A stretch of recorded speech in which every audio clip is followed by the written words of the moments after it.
Bonjour à toutes et à tous. Je vous souhaite la bienvenue au webinaire Où et comment aménager ou réaménager une mare favorable à la biodiversité. Mais tout d'abord, je vous propose une petite parenthèse pour vous introduire ce webinaire.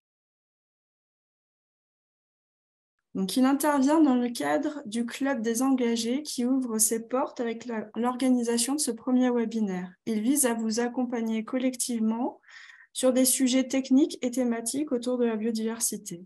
L'objectif de ce réseau est de mettre les collectivités engagées en réseau et favoriser le partage d'expériences, faire monter en compétences les collectivités reconnues, apporter des ressources utiles pour améliorer les candidatures et la bonne mise en œuvre des actions et essaimer les pratiques significatives.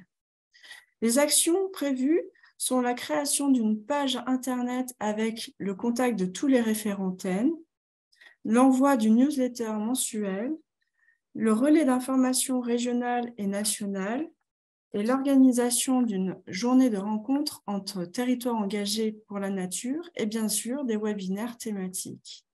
Concernant le webinaire de ce jour sur la création ou la restauration de mares, l'objectif sera de vous rappeler le cadre réglementaire, le cadre d'intervention des agences de l'eau, les enjeux à prendre en compte et les travaux réalisables, et vous apporter un témoignage d'une collectivité en Nouvelle-Aquitaine.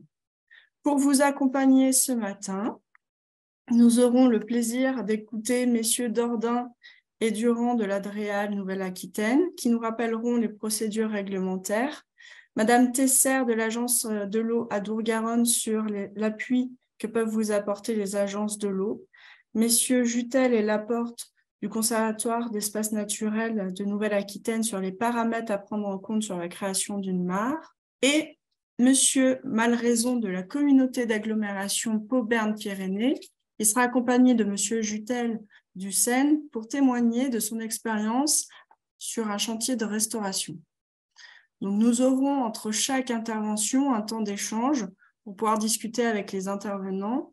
Et donc, je propose aux messieurs de la DREAL, s'ils sont présents, de commencer sur les aspects réglementaires.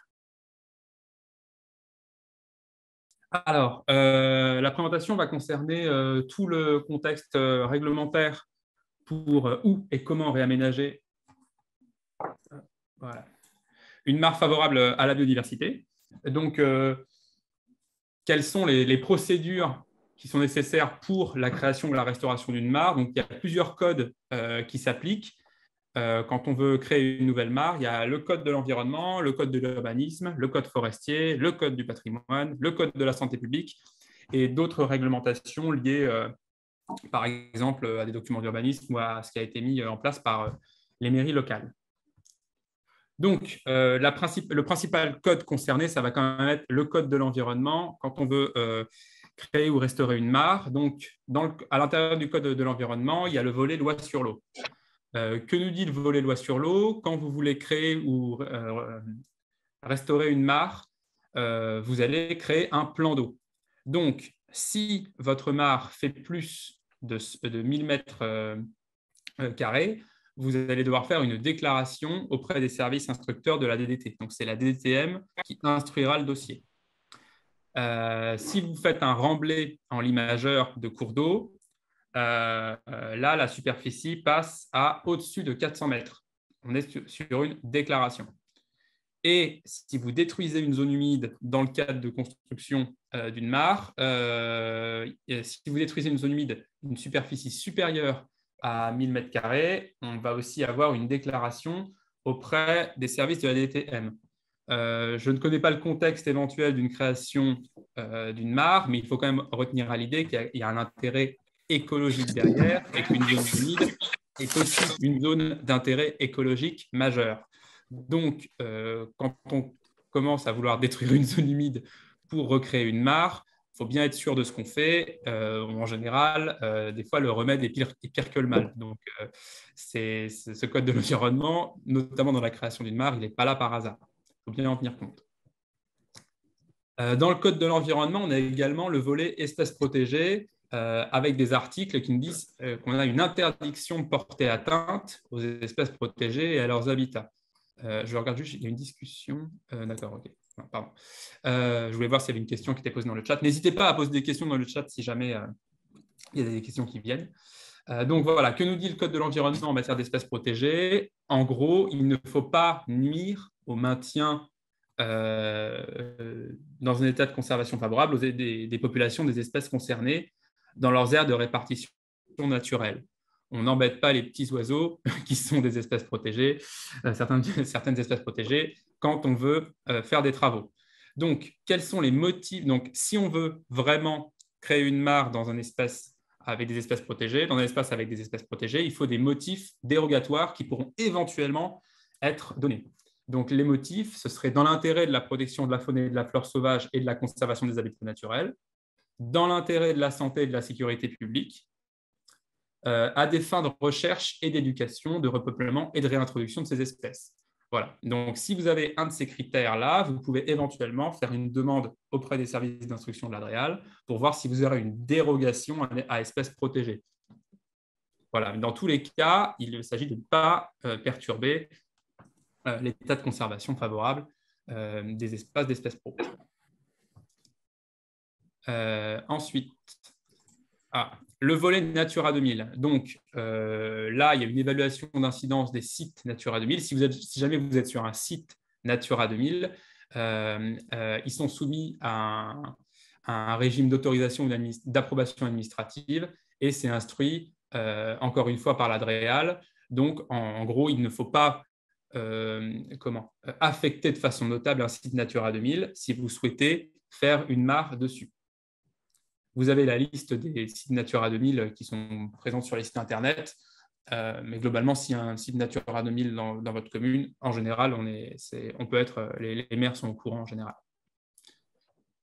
Code de l'environnement, site classé ou site inscrit. Donc pareil, si vous voulez faire une mare sur un site classé ou un site inscrit, il va vous falloir, sur un site classé, il y a une autorisation spéciale du préfet qui doit être délivrée. Et sur un site inscrit, là, c'est l'ABF, l'architecte des bâtiments de France, qui émet un avis simple pour l'éventuelle création d'une mare. Voilà. Et ça, c'est instruit aussi par l'ADREAL. Voilà, là, c'était la majeure partie du Code de l'environnement. Ensuite, le Code de l'urbanisme. Si la parcelle sur laquelle vous souhaitez faire une mare est classée en espace boisé par le PLU, donc si vous avez un PLU sur votre commune, vous ne pouvez pas créer une mare, c'est impossible. Voilà, à moins qu'il ne soit nécessaire à l'exécution d'un permis de construire, les affouillements et exhaussements du sol dont la hauteur sont supérieures à 2 mètres et une superficie supérieure ou égale à 100 mètres nécessitent une déclaration préalable ou un permis d'aménager. Si vous voulez creuser plus profond que 2 mètres ou alors faire creuser sur une surface plus grande que 100 mètres carrés, il faut une déclaration préalable ou un permis d'aménager. Et l'instructeur, c'est la collectivité compétente au titre du Code de l'urbanisme. Donc, en général, c'est le PCI qui est au-dessus, auquel appartient la commune. Le code forestier, si le projet de création de mare est sur une parcelle boisée, il faut une autorisation de défrichement que vous demandez à la DDT. Et le code de la santé publique, interdiction potentielle en cas de périmètre de protection de captage.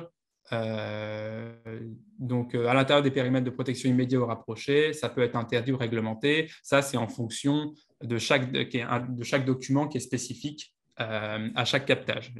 Chaque captage a un document disant voilà ce qu'on peut faire dans les différents périmètres. Donc ça, c'est l'ARS qui instruira le dossier si jamais vous êtes à proximité d'un captage.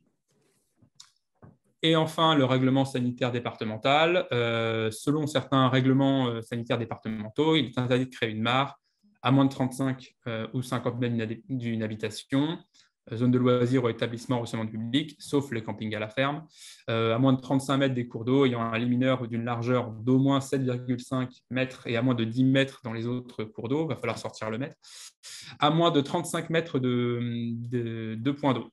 Voilà. Et ça, l'instruction, elle est réalisée par la mairie. Voilà le contexte réglementaire pour la création ou la restauration d'une mare et les différents codes qui régissent cette création ou cette restauration. Merci beaucoup pour cette présentation. Je vois qu'il y a déjà une question dans le fil de discussion, donc je vous propose de la poser directement. Alors, quid des risques inondation? Pour l'inondation, je ne crois pas que la création de mares va favoriser le risque inondation. Il faut voir en fait s'il y a un PPRI qui est sur votre. Je connais pas, j'avoue que je ne connais pas la réglementation sur l'inondation. Je ne pense pas qu'une mare favorise des éventuelles inondations sur le périmètre. Je pense que c'est si on est plutôt en lit mineur ou en lit majeur que ça pourrait éventuellement participer à ça. Donc, c'est s'il y a l'instruction auprès de la DDT, je pense que c'est la DDT qui se chargera de regarder si ça augmente éventuellement le risque d'inondation, s'il y a une partie qui est instruite par la DDT. Mais globalement, si on est en lit mineur ou lit majeur, on a plus de chances d'être instruit par la DDT, donc d'avoir un impact. Mais globalement, vu la surface qu'aura la mare, ce n'est pas quelque chose qui va foncièrement augmenter le risque d'inondation. On n'est pas sur des ouvrages suffisamment énormes pour influencer qualitativement le comportement du cours d'eau. Monsieur Laporte? Oui, juste pour dire qu'effectivement, il y avait aussi une réglementation qui s'appliquait par rapport à la distance de la mare par rapport au lit mineur aussi. Donc, bon, ça, j'ai fait une diapo, donc je pourrais en parler un peu plus loin. Mais bon, on ne peut pas faire une mare vraiment en bordure de cours d'eau. Il y a des distances à respecter, quoi. Mais j'en parlerai un peu plus tard. D'accord, merci. Est-ce que d'autres participants ont des questions à poser à Monsieur Durand ou pas? Bon, il faut croire que c'était très, très clair. Donc, merci beaucoup et nous allons passer du coup à Madame Tesser sur l'appui des agences de l'eau. Bonjour à tous, est-ce que vous m'entendez? Est-ce que vous me voyez? Oui, tout à fait. Bon, parfait. Peut-être quelques propos un petit peu préalables, hein, puisque c'est vrai qu'on a un exposé complet sur les aspects réglementaires. Bon, je crois que ça renvoie aussi à qu'est-ce que c'est qu'une mare et quel est l'objectif qu'une collectivité peut poursuivre à travers sa volonté de restaurer ou de créer une mare. Bon, déjà, les mares dans le paysage au moins du sud-ouest, ce sont des objets qui étaient souvent créés par l'homme, hein, pour ses besoins, besoin d'accès à l'eau avant l'adduction à l'eau potable, d'accès à l'abreuvement pour le bétail, etc.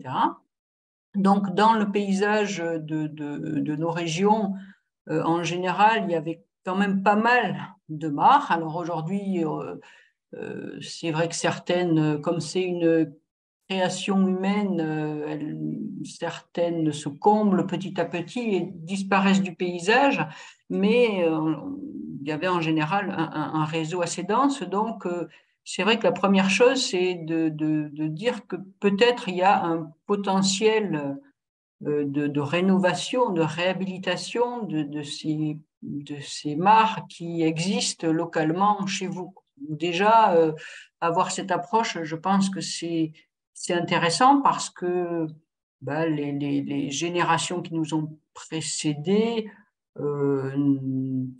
construisaient des mares dans des sites qui, de manière générale, étaient très pertinents et donc c'est des sites intéressants.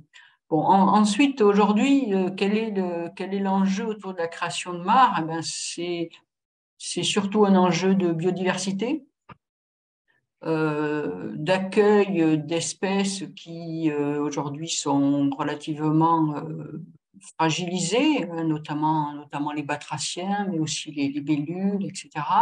C'est depuis longtemps un objet qui sert beaucoup pour la pédagogie, hein, amener des enfants auprès d'une mare pour voir toute la vie qu'elle peut renfermer. Je pense que ça peut donner quelque chose de très visuel, donc cette vocation pédagogique aussi est importante.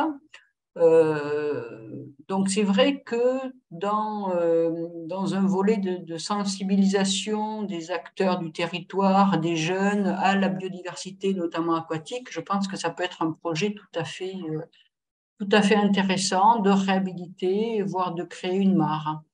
Bon, après, sans vouloir empiéter sur les interventions qui vont suivre, c'est vrai qu'il y a un certain nombre de questions qui doivent se poser dès lors qu'on envisage un projet de création de mare sur son alimentation en eau, sur ses relations avec des fossés ou d'autres mares qui pourraient exister sur le territoire, dans une vision un petit peu large de trame verte et bleue sur votre territoire. Je pense que ça, c'est quand même important, et que ça peut vraiment conditionner la richesse biologique de la mare. La proximité aussi avec les habitations, hein, une mare, voilà, il devrait y avoir des grenouilles dans votre mare qui peuvent se manifester bruyamment. Enfin bon, voilà, il y a aussi cette question d'acceptation sociale par les habitants du voisinage. Donc tous ces éléments sont des éléments sûrement très, très pragmatiques, très concrets, pour lequel vous trouvez une littérature quand même qui est très abondante sur Internet, notamment via les programmes régionaux en faveur des mares qui ont été développés sur plusieurs régions, je sais, la Normandie, Occitanie. Donc, il y a énormément de fiches techniques qui ont été produites dans ce cadre-là. Donc, pour en revenir au sujet de quelles aides peuvent être apportées par les agences de l'eau pour créer des mares, donc je vais me faire la porte-parole aussi de mon collègue Samuel André, que certains connaissent peut-être de l'agence de l'eau Loire-Bretagne, puisque bon, moi je suis de l'agence Adour-Garonne, sur les possibilités d'aide sur l'agence, le bassin Loire-Bretagne. L'essentiel des travaux financés par l'agence s'intègrent dans des contrats territoriaux. Donc des contrats locaux qui contiennent tout un tas d'actions envisageables et qui peuvent donc bénéficier d'aide de l'agence à un taux de 30 à 50%.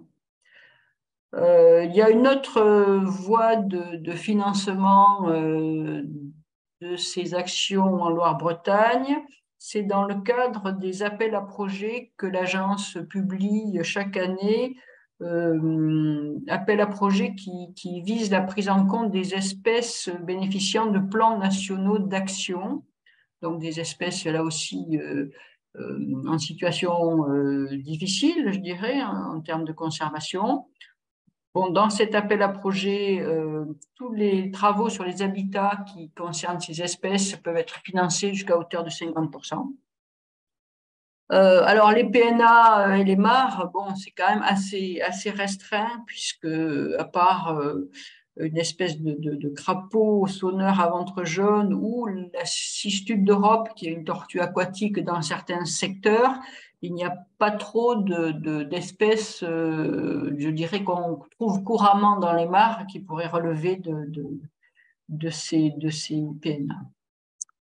Alors, sur Adour-Garonne, maintenant, donc sur le bassin, on a privilégié vraiment la mare comme outil, enfin, milieu en tout cas éducatif, milieu utile pour faire de la pédagogie. Et nous avons dans nos dispositifs d'aide une notion de chantier participatif qu'on a notamment mis en place pour les territoires engagés pour la nature. Chantier participatif, c'est en gros associer des habitants, associer des scolaires à la réalisation d'un acte favorable à la biodiversité.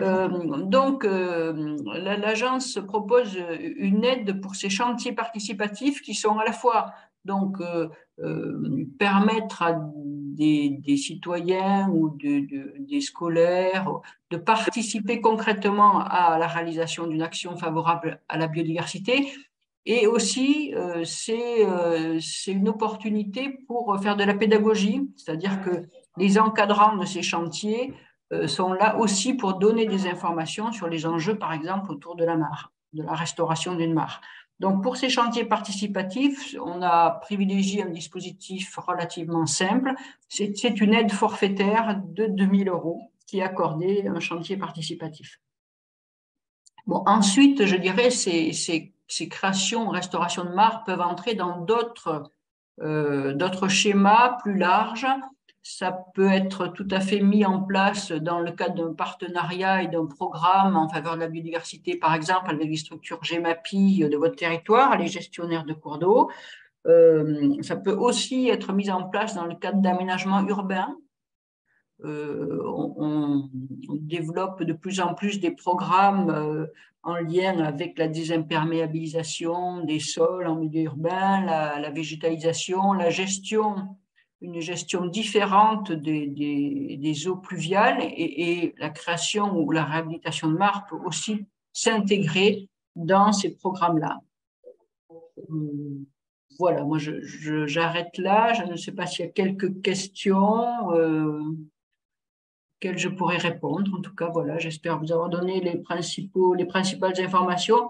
Bon, si ce n'est, n'hésitez pas à contacter vos correspondants des agences localement. Alors, pour l'agence de l'eau à Dour-Garonne, ce sont des équipes qui sont basées à Bordeaux, à Pau ou à Brive. Voilà, donc, que vous devez sûrement connaître, enfin. Et puis, si vous ne les connaissez pas, n'hésitez pas à me contacter personnellement. Je vous donnerai les contacts nécessaires. Voilà, merci. Merci à vous. Alors, nous avons une première main levée, Madame Auboin. Oui, bonjour, Naïs Auboin de Nature Environnement 17. Nous, on travaille actuellement sur un gros programme régional de création et de restauration de mares à l'échelle de l'ancienne région Poitou-Charentes. Donc, on est 4 associations de protection de la nature qui travaillons sur ce dossier-là. Et en gros, on accompagne collectivités, agriculteurs et particuliers dans la création de mares. Et en fait, c'est vrai que le financement de ces aménagements est souvent une question, souvent comment dire, un obstacle un peu à la création. Et donc là, vous nous avez exposé un certain nombre de programmes dans lesquels on peut faire financer ces mares, mais je voulais savoir si il n'y aurait pas une possibilité de financement sur un réseau justement de mares. Parce que là, j'ai bien entendu, par exemple, les financements par rapport aux mares pédagogiques, mais ça implique d'être déjà sur un territoire TEN, d'être en plus sur une mare de sensibilisation et en plus de l'organiser en chantier participatif. Et c'est vrai que généralement, nous, on a plutôt tendance, alors on fait des chantiers participatifs, mais plutôt sur de la restauration de mares. Sur les créations de mares, on fait plus appel à des engins de type mini-pelle, etc. Et donc là, on travaille avec les agriculteurs en direct. Donc là, on rentre dans la plupart des cas, enfin, je pense que dans même aucun cas qu'on a actuellement, nous en tout cas en Charente-Maritime, on rentre dans ce dispositif de mare pédagogique. Et donc, je voulais savoir si, voilà, quel dispositif vous pouviez nous conseiller, sachant que nous, on est à cheval, notre territoire est à cheval sur Agence de l'eau à Dour-Garonne et Loire-Bretagne. On a une partie Loire-Bretagne, une partie à Dour-Garonne. Donc sur Loire-Bretagne, moi je pense qu'il faut vraiment que vous intégriez ces programmes dans les contrats territoriaux. Enfin, contactez mes collègues de Loire-Bretagne, mais ça me semble être la voie à privilégier. Bon, sur Adour-Garonne, on a financé certains programmes de réseau de mares, notamment dans le cadre des programmes régionaux en faveur des mares. Bon, ça, c'est des choses qui peuvent être faites. Après, il faut voir qui est le maître d'ouvrage et puis quelle logique au niveau du territoire avec, bon, j'ai parlé de tram verte et bleue, j'ai parlé de réseau de gestion de cours d'eau. Il faut vraiment qu'il y ait une accroche territoriale relativement forte pour qu'on puisse monter un projet particulier de restauration de réseau de mares, parce que vous ne serez pas propriétaire des mares. Donc, c'est toujours cette question-là. Sachez aussi, alors j'en ai pas parlé parce que ce n'est pas des aides de l'agence, mais au niveau de la PAC, il y a aussi des aides pour les agriculteurs pour rénover et je ne sais pas s'il y a des aides pour créer des mares, mais au moins pour la rénovation, il peut y avoir des aides au monde agricole. Oui. Et après, les agences de l'eau ne sont pas les seuls financeurs de ces projets. Parfois, il y a des départements, parfois une participation du monde de la chasse à ces travaux. Donc, localement, il faut voir un peu quels sont les partenaires que vous pouvez rassembler autour de vos projets. Oui, en tout état de cause, il faut en discuter avec les acteurs locaux, en discuter avec l'agence pour voir à quelles conditions on peut monter un programme un peu plus conséquent, si je vous comprends bien, sur un réseau de mares. Et le fonds vert, est-ce qu'il peut financer ce type de projet ? Le fonds vert a sur la stratégie nationale biodiversité, il y a au moins un item, si je me souviens bien, qui traite de continuité. Donc, continuité trame verte et bleue, c'est vrai que notamment dans l'espace rural, agricole, il y a un enjeu assez fort de croiser tout ce qui est la trame bocagère, les fossés, les mares. Et peut-être que dans ce cadre-là, ça pourrait être pris en compte par le fonds vert, oui. Très bien, merci. Est-ce qu'il y a d'autres questions ? Moi, j'ai une petite question. Baptiste Regnery de l'ARB Nouvelle-Aquitaine. Je m'interrogeais, les différentes aides que vous avez présentées, Madame Tesser, je me demandais, est-ce qu'il y a aussi des critères de conditionnalité écologique sur les modes d'alimentation de ces mares, les modes d'imperméabilisation éventuellement de ces mares? Est-ce qu'il y a des critères de ce type-là que vous intégrez dans vos aides financières? Les critères qu'on va intégrer, la question qu'on va surtout poser aux porteurs de projets, c'est bien s'assurer qu'ils aient quelques notions sur l'entretien qu'ils vont devoir assurer de cette mare. C'est-à-dire, c'est un peu comme on fait sur la gestion des zones humides. S'assurer que c'est pas la mare reste un objet de dimension assez modeste, donc les travaux d'entretien sont pas colossaux, mais quand même que le porteur de projet ait une idée de la façon dont il va pouvoir suivre et entretenir la mare. Pour le reste, je dirais c'est des sites qui se recolonise entre guillemets en général spontanément. Donc, c'est plus de dire effectivement une mare isolée, vraiment isolée d'un réseau hydrographique, enfin en tout cas important, ou d'une connexion boisée, c'est vrai que ça va être un peu moins intéressant qu'une mare, excusez-moi, j'ai mon téléphone qui sonne, qu'une mare qui est dans ce réseau de milieux aussi favorable à la circulation des espèces, à tout un tas de choses. Monsieur Marnef. Oui, bonjour, Thierry Marnef, moi je suis dans le Pays Basque et on a lancé un ABC, un atlas de la biodiversité collective, communale, pardon. J'ai une question concernant les espèces invasives. Est-ce que vous avez des précautions à prendre ou des aides à apporter sur la question des espèces invasives, sachant que le problème existe déjà, malheureusement, mais potentiellement il peut être aggravé par la création de mares. Alors, quand je parle d'espèces invasives, c'est aussi bien faune que flore, mais évidemment. Peut-être ce sera un point abordé par les présentations suivantes. Bon, à mon avis, ça fait tout à fait partie, d'une part, des questions à poser en amont de la création de mares et puis surtout dans la gestion. Les espèces invasives, je ne sais pas dire, mais en tout cas qui peuvent se développer de manière importante sur une mare, c'est les lentilles d'eau qui signent un certain niveau d'eutrophisation. Enfin, qui sont à gérer, quoi, des choses comme ça.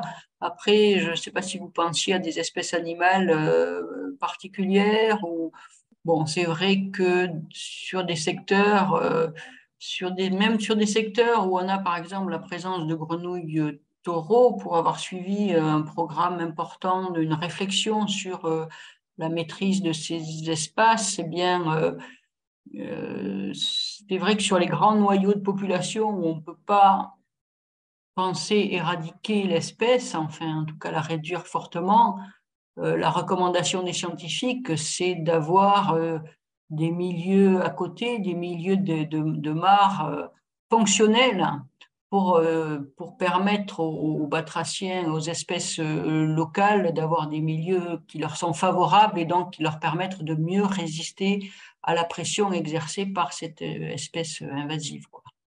Voilà, et après, c'est très lié au contexte de votre mare et aux espèces qui sont potentiellement présentes sur le territoire.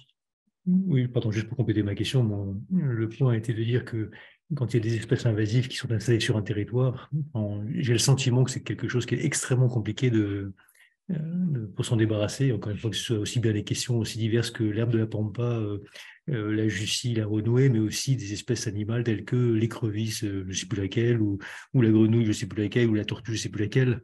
Donc, ma question, c'est est-ce que par rapport à tous ces problèmes-là, est-ce qu'il y a malgré tout des démarches financées, aidées, ou qui permettent justement de maîtriser, au moins maîtriser le phénomène de propagation? Déjà, je pense que c'est en amont de votre projet de création de mare qu'il faut bien analyser tous ces risques. Et si les risques est important, et bon, à ce moment-là, ça peut remettre en question le projet, quoi. Bon, après, je doute un peu que si on est sur une situation vraiment de présence avérée de certaines espèces sur le territoire, je ne sais pas si une mare de plus ou de moins, ça va foncièrement changer les choses, quoi. Mais c'est vraiment à la fois dans l'analyse du projet préalable en cas de création et puis dans l'analyse du suivi et de l'entretien de la mare qui est préexistante qu'il faut intégrer ça. Bon, je Voilà, mais pense je crois que ça va être abordé. Thierry Laporte on est en lien avec Thierry Laporte et Thierry va en parler. Voilà. Monsieur Largeau. Oui, merci, bonjour. Moi, j'aurais une question sur un terrain en zone humide sur lequel nous avons requalifié une mare l'année dernière, donc c'est vraiment tout nouveau. Et dans la projection des prochaines années, on envisageait de créer des frayères ou une frayère sur ce même terrain. Est-ce que c'est envisageable? Ça, c'est un petit peu difficile pour moi, une frayère avec la fédération de pêche, une frayère à brocher, quel Oui, type c'est de ça, frayère? exactement, oui.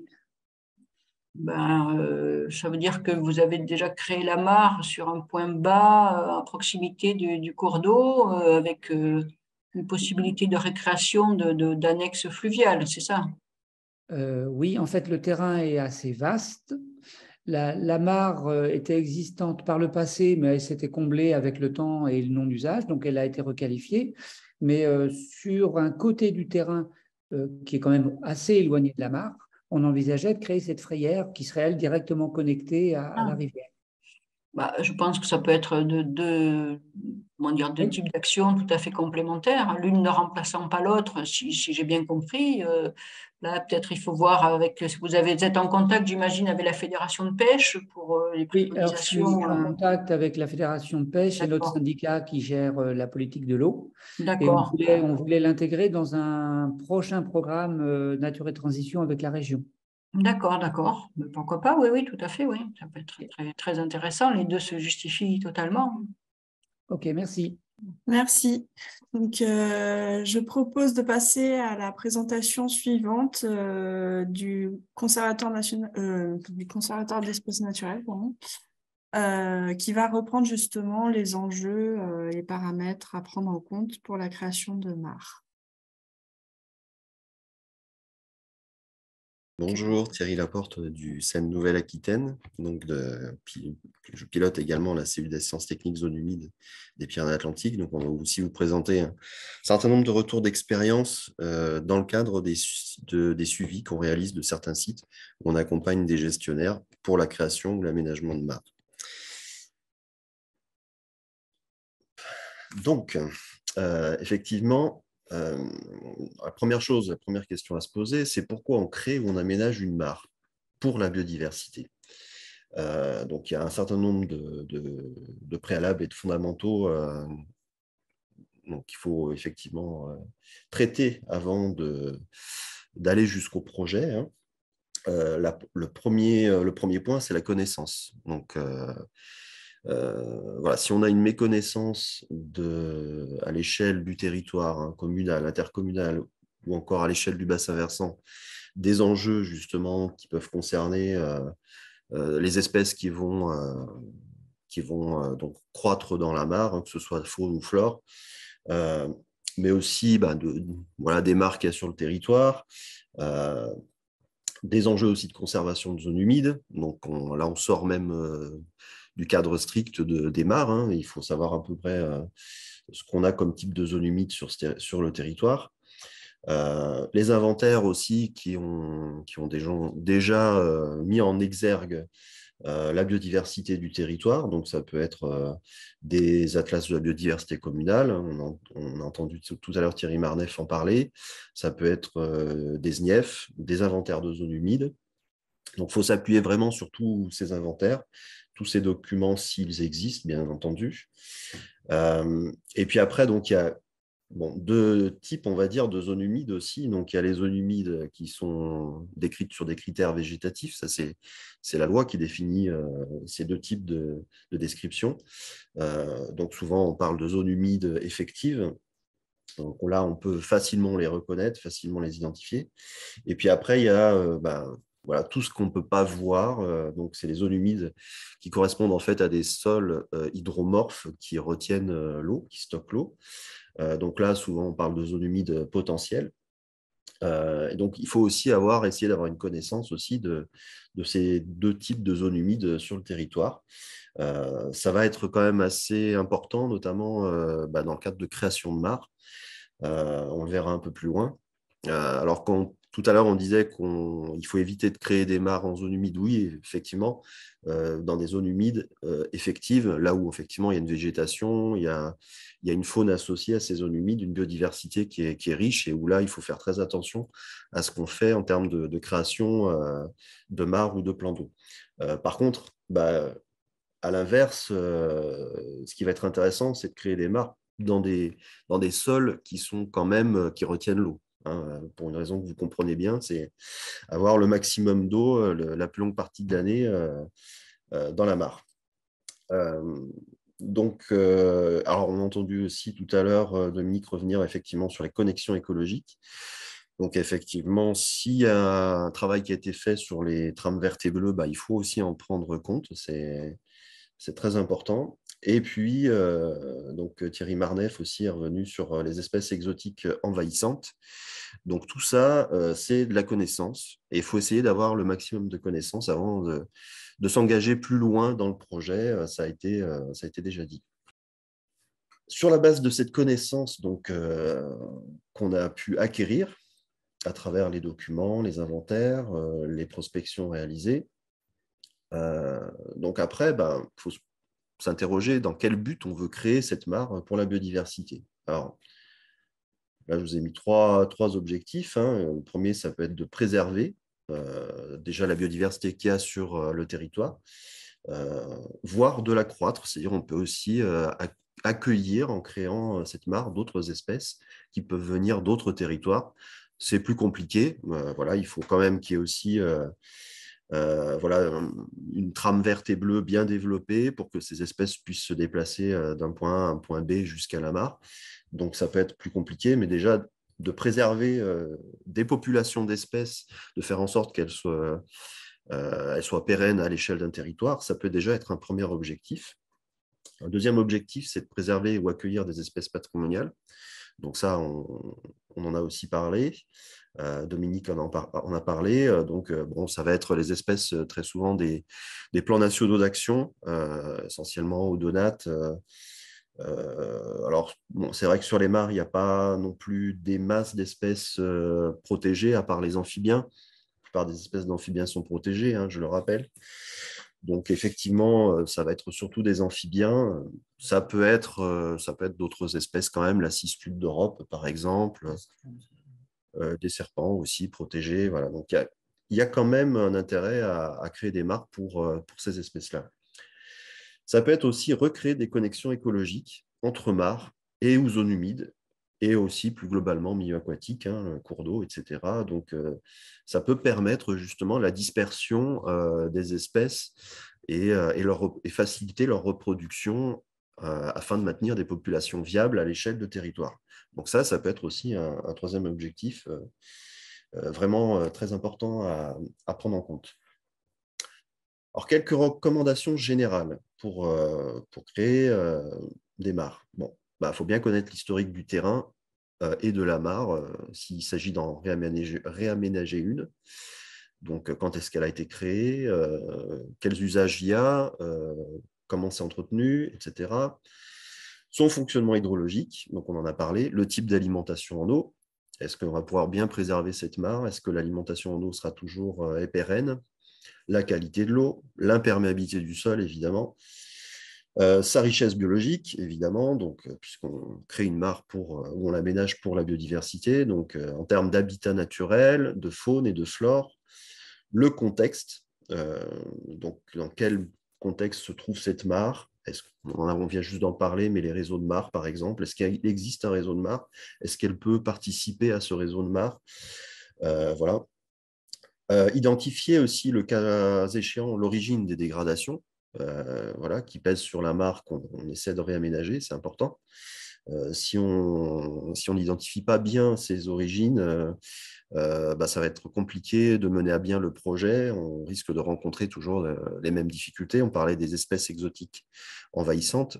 Des fois, en fait, ça peut devenir très compliqué, voire impossible de préserver une mare. On parle par exemple de la Jussie.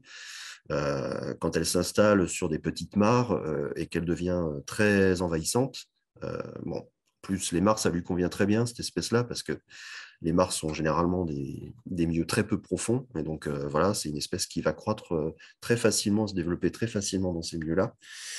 Donc, elle peut recouvrir complètement la mare. Alors, certes, on pourra intervenir sur la Jussie tous les ans, mais ça risque d'être très chronophage, très redondant, très coûteux. Donc, voilà, il faut quand même se poser la question. Et puis, étudier les faisabilités d'aménagement, de restauration ou de création des mares. Alors, j'avais fait des diapos sur la réglementation, mais bon, comme on a déjà évoqué, je ne vais pas trop revenir dessus, sauf qu'il faut quand même savoir. Donc, il y a aussi un règlement sanitaire départemental souvent qui existe dans les départements. Un exemple, en Pyrénées-Atlantiques, la création d'une mare ne se fait qu'avec autorisation du maire et est interdite à moins de 50 mètres des immeubles habités ou habituellement occupés par des tiers, des zones de loisirs ou établissements recevant du public. Donc, ça restreint quand même pas mal le champ de création des mares. Il faut trouver le bon emplacement. On n'a pas parlé tout à l'heure des sages, mais c'est aussi important aussi. On peut intégrer la conservation, l'aménagement, la création de mares dans le cadre des sages. Les documents d'urbanisme, on en a parlé. Et puis les espaces protégés, je ne vais pas revenir dessus, on en a aussi parlé. Juste savoir qu'entre 0 et 1000 mètres carrés, du coup, il faut une demande d'autorisation en mairie. Voilà. Et puis donc aussi, voilà, s'il y a un document d'urbanisme qui existe et si la mare a une surface de plus de 100 mètres carrés ou une profondeur supérieure à 2 mètres, il faut une autorisation au titre des installations et travaux divers. Alors, la création d'un plan d'eau, donc voilà, dans un liminaire aussi, est très fortement réglementée. Hein, donc, c'est vraiment très, très réglementé. C'est quand même très difficile de créer une mare dans ce type de contexte en plus. Donc, bon, ça, c'est pas vraiment approprié. On va éviter. Et alors, dans le lit majeur, ce qu'il faut savoir, c'est que le plan d'eau ne doit pas faire normalement obstacle à l'écoulement des eaux superficielles. En général, une petite mare, ça ne va pas faire obstacle, même un réseau de petites mares, ça ne va pas faire obstacle à l'écoulement. Voilà, et tous les remblais aussi du creusement du plan d'eau doivent obligatoirement être évacués hors zone humide et hors zone inondable. Ça, c'est à savoir, et ça peut aussi être une contrainte majeure dans certains cas sur des sites peu accessibles, voilà, où il est difficile d'accéder avec des engins mécaniques. Donc ça, ça complète un peu la présentation qu'il y a eu tout à l'heure, et ça répond aussi à une question qui a été posée. Donc, il est interdit de créer un plan d'eau à moins de 35 mètres d'un point d'eau utilisé, source, forage, puits, conduite, à moins de 50 mètres d'une habitation. Donc là, on revient aussi au règlement sanitaire de tout à l'heure, sauf installation de camping à la ferme, à moins de 10 mètres d'un cours d'eau. Alors là, ça commence à être très contraignant, à moins de 10 mètres d'un cours d'eau dont la largeur du lit est inférieure à 7,5 mètres. Et à moins de 35 mètres d'un cours d'eau dont la largeur du lit est supérieure à 7,5 mètres. Donc, c'est pareil, hein, ça restreint quand même pas mal la possibilité de trouver un emplacement adéquat pour créer une mare. Donc, les limites et contraintes dont il faut tenir compte quand même, voilà, s'il y a des contraintes sanitaires et des nuisances potentielles, notamment voilà, les moustiques, notamment le moustique tigre qui a fortement progressé en France. Alors, bon, il y a les nuisances par les piqûres, mais il y a aussi les maladies transmissibles à l'être humain. Bon, pour l'instant, il y a assez peu de cas en France, mais ça peut se développer, donc ça à prendre en compte. Il y a le problème aussi du ragondin avec la destruction des berges et une maladie qui est hautement transmissible dans l'eau, donc la leptospirose. Il y a de plus en plus de cas d'ailleurs, donc il faut aussi faire très attention à ce type de maladie. On en a parlé tout à l'heure, mais il y a des nuisances. Il y a des gens qui ne supportent pas les chants d'amphibiens le soir ou la nuit. Voilà. Donc, ça peut aussi être problématique. Donc, bon. Et puis, selon les contextes aussi, il y a des risques de transmission de maladies et de parasitisme aussi pour le bétail voilà, en cas de pâturage. Il y a quand même pas mal de marques, il faut le souligner, sont dans des systèmes agricoles donc, qui peuvent permettre aussi d'abreuver le bétail. Alors, d'autres limites et contraintes, si on crée une mare, c'est justement dans un contexte agricole de pâturage, donc des risques d'enlisement pour le bétail. On peut rencontrer ce cas de figure. Un autre cas, c'est les risques de noyade en cas d'accès libre au public. On reviendra dessus tout à l'heure, mais voilà, si on veut faire une ouverture au public, valoriser une mare de façon pédagogique, il faut faire très attention aussi à ces risques de noyade.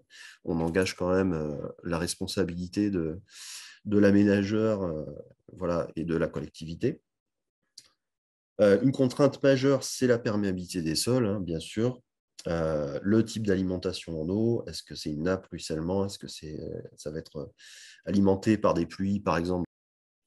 Sur la base de cette connaissance qu'on a pu acquérir à travers les documents, les inventaires, les prospections réalisées, donc après, il faut s'interroger dans quel but on veut créer cette mare pour la biodiversité. Alors, là, je vous ai mis trois objectifs. Le premier, ça peut être de préserver déjà la biodiversité qu'il y a sur le territoire, voire de l'accroître. C'est-à-dire on peut aussi accueillir en créant cette mare d'autres espèces qui peuvent venir d'autres territoires.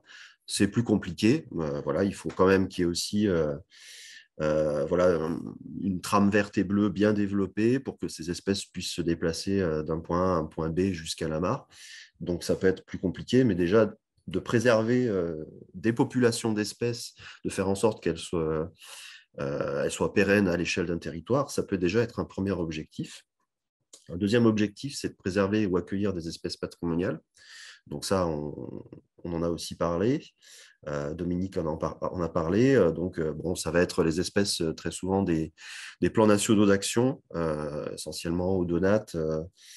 Alors, c'est vrai que sur les mares, il n'y a pas non plus des masses d'espèces protégées, à part les amphibiens. La plupart des espèces d'amphibiens sont protégées, je le rappelle.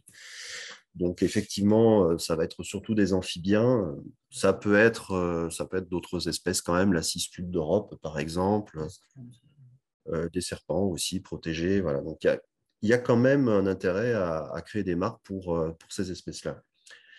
Ça peut être aussi recréer des connexions écologiques entre mares et ou zones humides, et aussi plus globalement milieu aquatique, hein, cours d'eau, etc. Donc, ça peut permettre justement la dispersion des espèces et faciliter leur reproduction afin de maintenir des populations viables à l'échelle de territoire.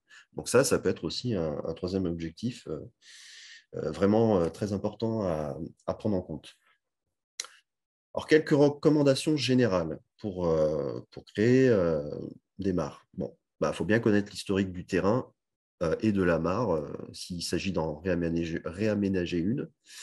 Donc, quand est-ce qu'elle a été créée, quels usages il y a, comment c'est entretenu, etc. Son fonctionnement hydrologique, donc on en a parlé, le type d'alimentation en eau. Est-ce qu'on va pouvoir bien préserver cette mare? Est-ce que l'alimentation en eau sera toujours pérenne? La qualité de l'eau, l'imperméabilité du sol, évidemment, sa richesse biologique, évidemment, donc, puisqu'on crée une mare où on l'aménage pour la biodiversité, donc en termes d'habitat naturel, de faune et de flore, le contexte, donc dans quel contexte se trouve cette mare. On vient juste d'en parler, mais les réseaux de mares, par exemple, est-ce qu'il existe un réseau de mares? Est-ce qu'elle peut participer à ce réseau de mares? Voilà. Identifier aussi, le cas échéant, l'origine des dégradations voilà, qui pèsent sur la mare qu'on essaie de réaménager, c'est important. Si on n'identifie pas bien ces origines, ça va être compliqué de mener à bien le projet. On risque de rencontrer toujours les mêmes difficultés. On parlait des espèces exotiques envahissantes. Des fois, en fait, ça peut devenir très compliqué, voire impossible de préserver une mare. On parle par exemple de la Jussie. Quand elle s'installe sur des petites mares et qu'elle devient très envahissante, plus les mares, ça lui convient très bien, cette espèce-là, parce que les mares sont généralement des milieux très peu profonds. Et donc, voilà, c'est une espèce qui va croître très facilement, se développer très facilement dans ces milieux-là. Donc, elle peut recouvrir complètement la mare. Alors, certes, on pourra intervenir sur la Jussie tous les ans, mais ça risque d'être très chronophage, très redondant, très coûteux. Donc, voilà, il faut quand même se poser la question. Et puis, étudier les faisabilités d'aménagement, de restauration ou de création des mares. Alors, j'avais fait des diapos sur la réglementation, mais bon, comme on a déjà évoqué, je ne vais pas trop revenir dessus, sauf qu'il faut quand même savoir. Donc, il y a aussi un règlement sanitaire départemental souvent qui existe dans les départements. Un exemple, en Pyrénées-Atlantiques, la création d'une mare ne se fait qu'avec autorisation du maire et est interdite à moins de 50 mètres des immeubles habités ou habituellement occupés par des tiers, des zones de loisirs ou établissements recevant du public. Donc, ça restreint quand même pas mal le champ de création des mares. Il faut trouver le bon emplacement. On n'a pas parlé tout à l'heure des sages, mais c'est aussi important aussi. On peut intégrer la conservation, l'aménagement, la création de mares dans le cadre des sages. Les documents d'urbanisme, on en a parlé. Et puis les espaces protégés, je ne vais pas revenir dessus, on en a aussi parlé. L'orage, l'été.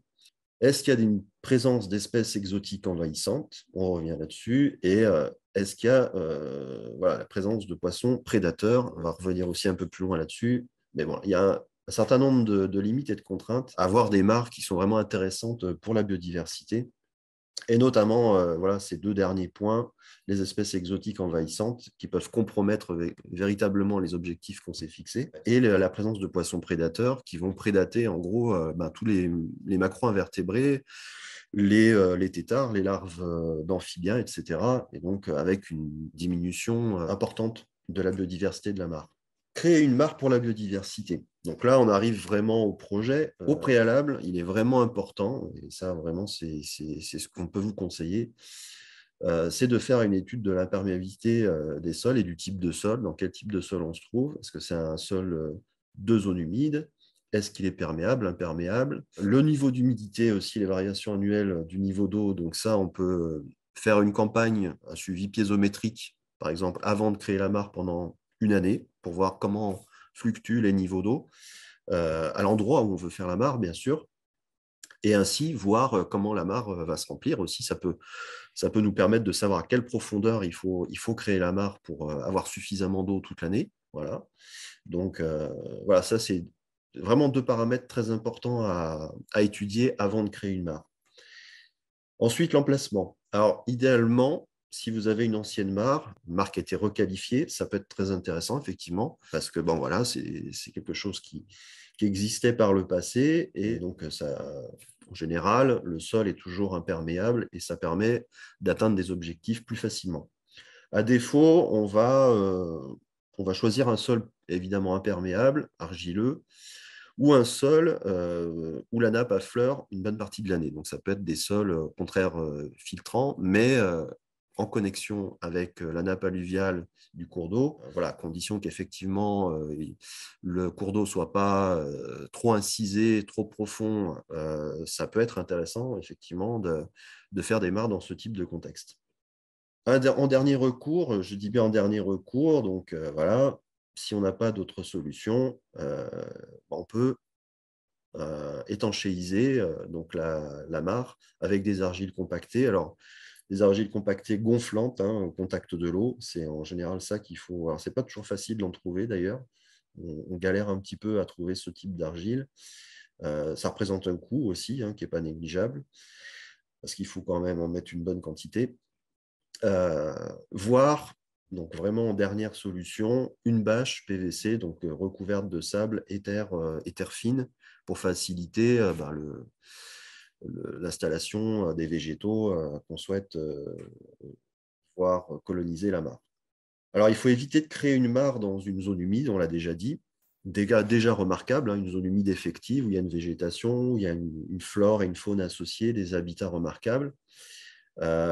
Mais bon, dans certains cas, pour, on va dire, augmenter un peu justement l'intérêt des zones humides, on peut quand même créer ce type de mare. Le Seine de Nouvelle-Aquitaine, par exemple, on a créé un certain nombre.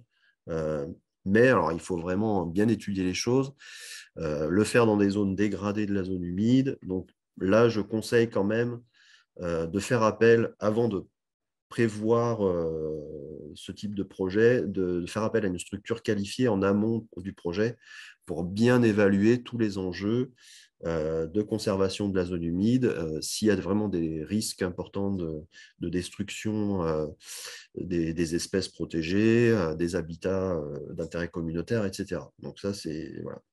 On l'a dit aussi, il faut tenir compte des connexions écologiques, mais aussi des discontinuités. Donc, est-ce qu'il existe des connexions, mais est-ce qu'il existe aussi des discontinuités? Discontinuité, voilà, ça va être, par exemple, les axes de circulation, ou ça peut être aussi des grandes parcelles où on fait de la monoculture intensive. Donc, ça peut vraiment freiner, voire même totalement empêcher la dispersion des espèces, les déplacements des espèces d'une mare à une zone humide ou à une autre mare, etc. Donc, c'est important aussi de prendre ça en compte. Donc, évidemment, le mieux, c'est d'éviter de faire une mare proche des axes de circulation, parce qu'on risque d'avoir des problèmes par rapport au déplacement des espèces, notamment des amphibiens, mais aussi de la destruction, puisqu'ils se font écraser sur les routes. Donc, voilà. Il faut, si possible, aussi éloigner la mare des foyers d'espèces exotiques envahissantes. Donc ça, c'est d'où l'importance d'avoir cette connaissance-là avant le projet, de vraiment avoir un constat, de faire un constat de où sont réparties ces espèces-là sur le territoire. C'est très important. Et puis, bien sûr, là, il faut respecter la réglementation en vigueur, éviter aussi au maximum les risques sanitaires et les nuisances si on ne veut pas se retrouver avec des riverains qui vont rouspéter très souvent en mairie, etc. Alors, les recommandations techniques pour créer une mare, donc il faut essayer de varier les profondeurs jusqu'à 1,2 m de profondeur, vraiment maximum. Dans certains cas, on peut aller jusqu'à 2 mètres si effectivement la nappe est profonde et convoquer de l'eau toute l'année, etc. Donc là, dans certains cas, on peut essayer d'aller jusqu'à 2 mètres, d'où l'intérêt aussi de faire un suivi piézométrique aussi, de voir quelles sont les variations du niveau d'eau pendant au moins une année. 1,2 mètre de profondeur, c'est déjà beaucoup pour une mare, quoi. Les tailles, alors elles peuvent être très variables. La taille, elle peut être très variable. En général, c'est vrai qu'on va avoir des mares de moins de 100 mètres carrés.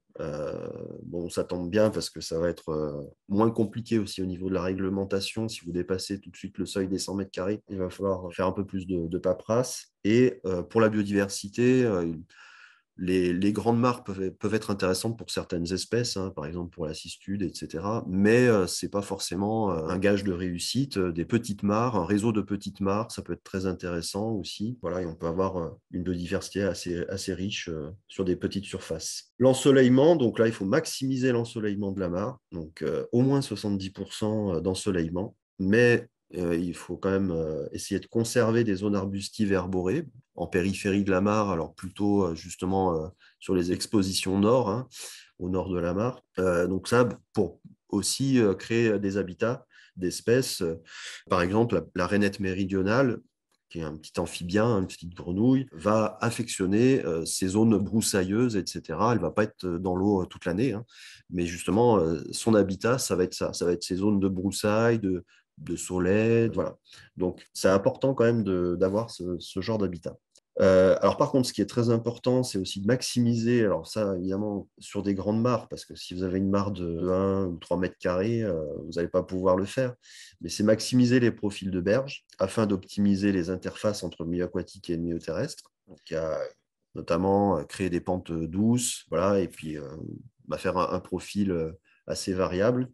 Le génie végétal, donc on peut accélérer la naturalisation de la mare créée en la végétalisant, en récupérant des espèces indigènes locales non envahissantes, évidemment, donc trouvées en périphérie de la mare, évidemment en prenant garde de ne pas prélever des espèces protégées ou menacées dans d'autres zones humides, hein. C'est absolument interdit. Et là aussi, en termes de génie végétal, il vaut mieux se faire conseiller, accompagner par des structures expertes. Alors, évidemment, ne pas introduire de poissons et ne pas introduire d'espèces exotiques envahissantes.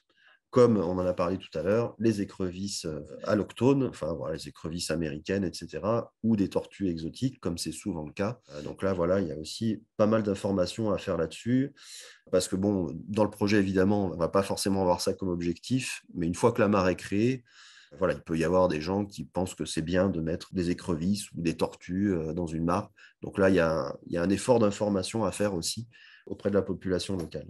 Alors, important aussi, une mare, c'est pas qu'un trou d'eau, hein, c'est aussi un environnement, on en a parlé. Elle s'insère aussi dans un réseau écologique, hein, une mare pour la biodiversité. Donc, son emprise, elle va dépasser le simple trou d'eau. Il faut prévoir aussi une zone qu'on appelle proximale, qui est constituée par une ceinture de végétation naturelle, hein, bien sûr, de 30 à 200 mètres. Donc, en gros, ce qu'on appelle communément une zone tampon, donc qui va permettre à des espèces aussi de se déplacer. Les amphibiens, comme vous le savez, il n'y en a pas beaucoup en fait qui sont toute l'année dans l'eau, hein.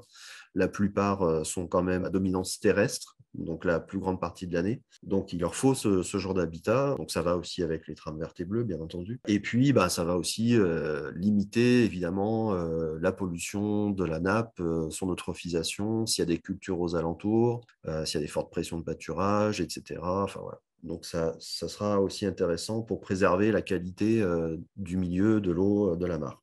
Et puis le réseau des mares, donc, il s'intègre aussi dans une trame verte et bleue à l'échelle du territoire.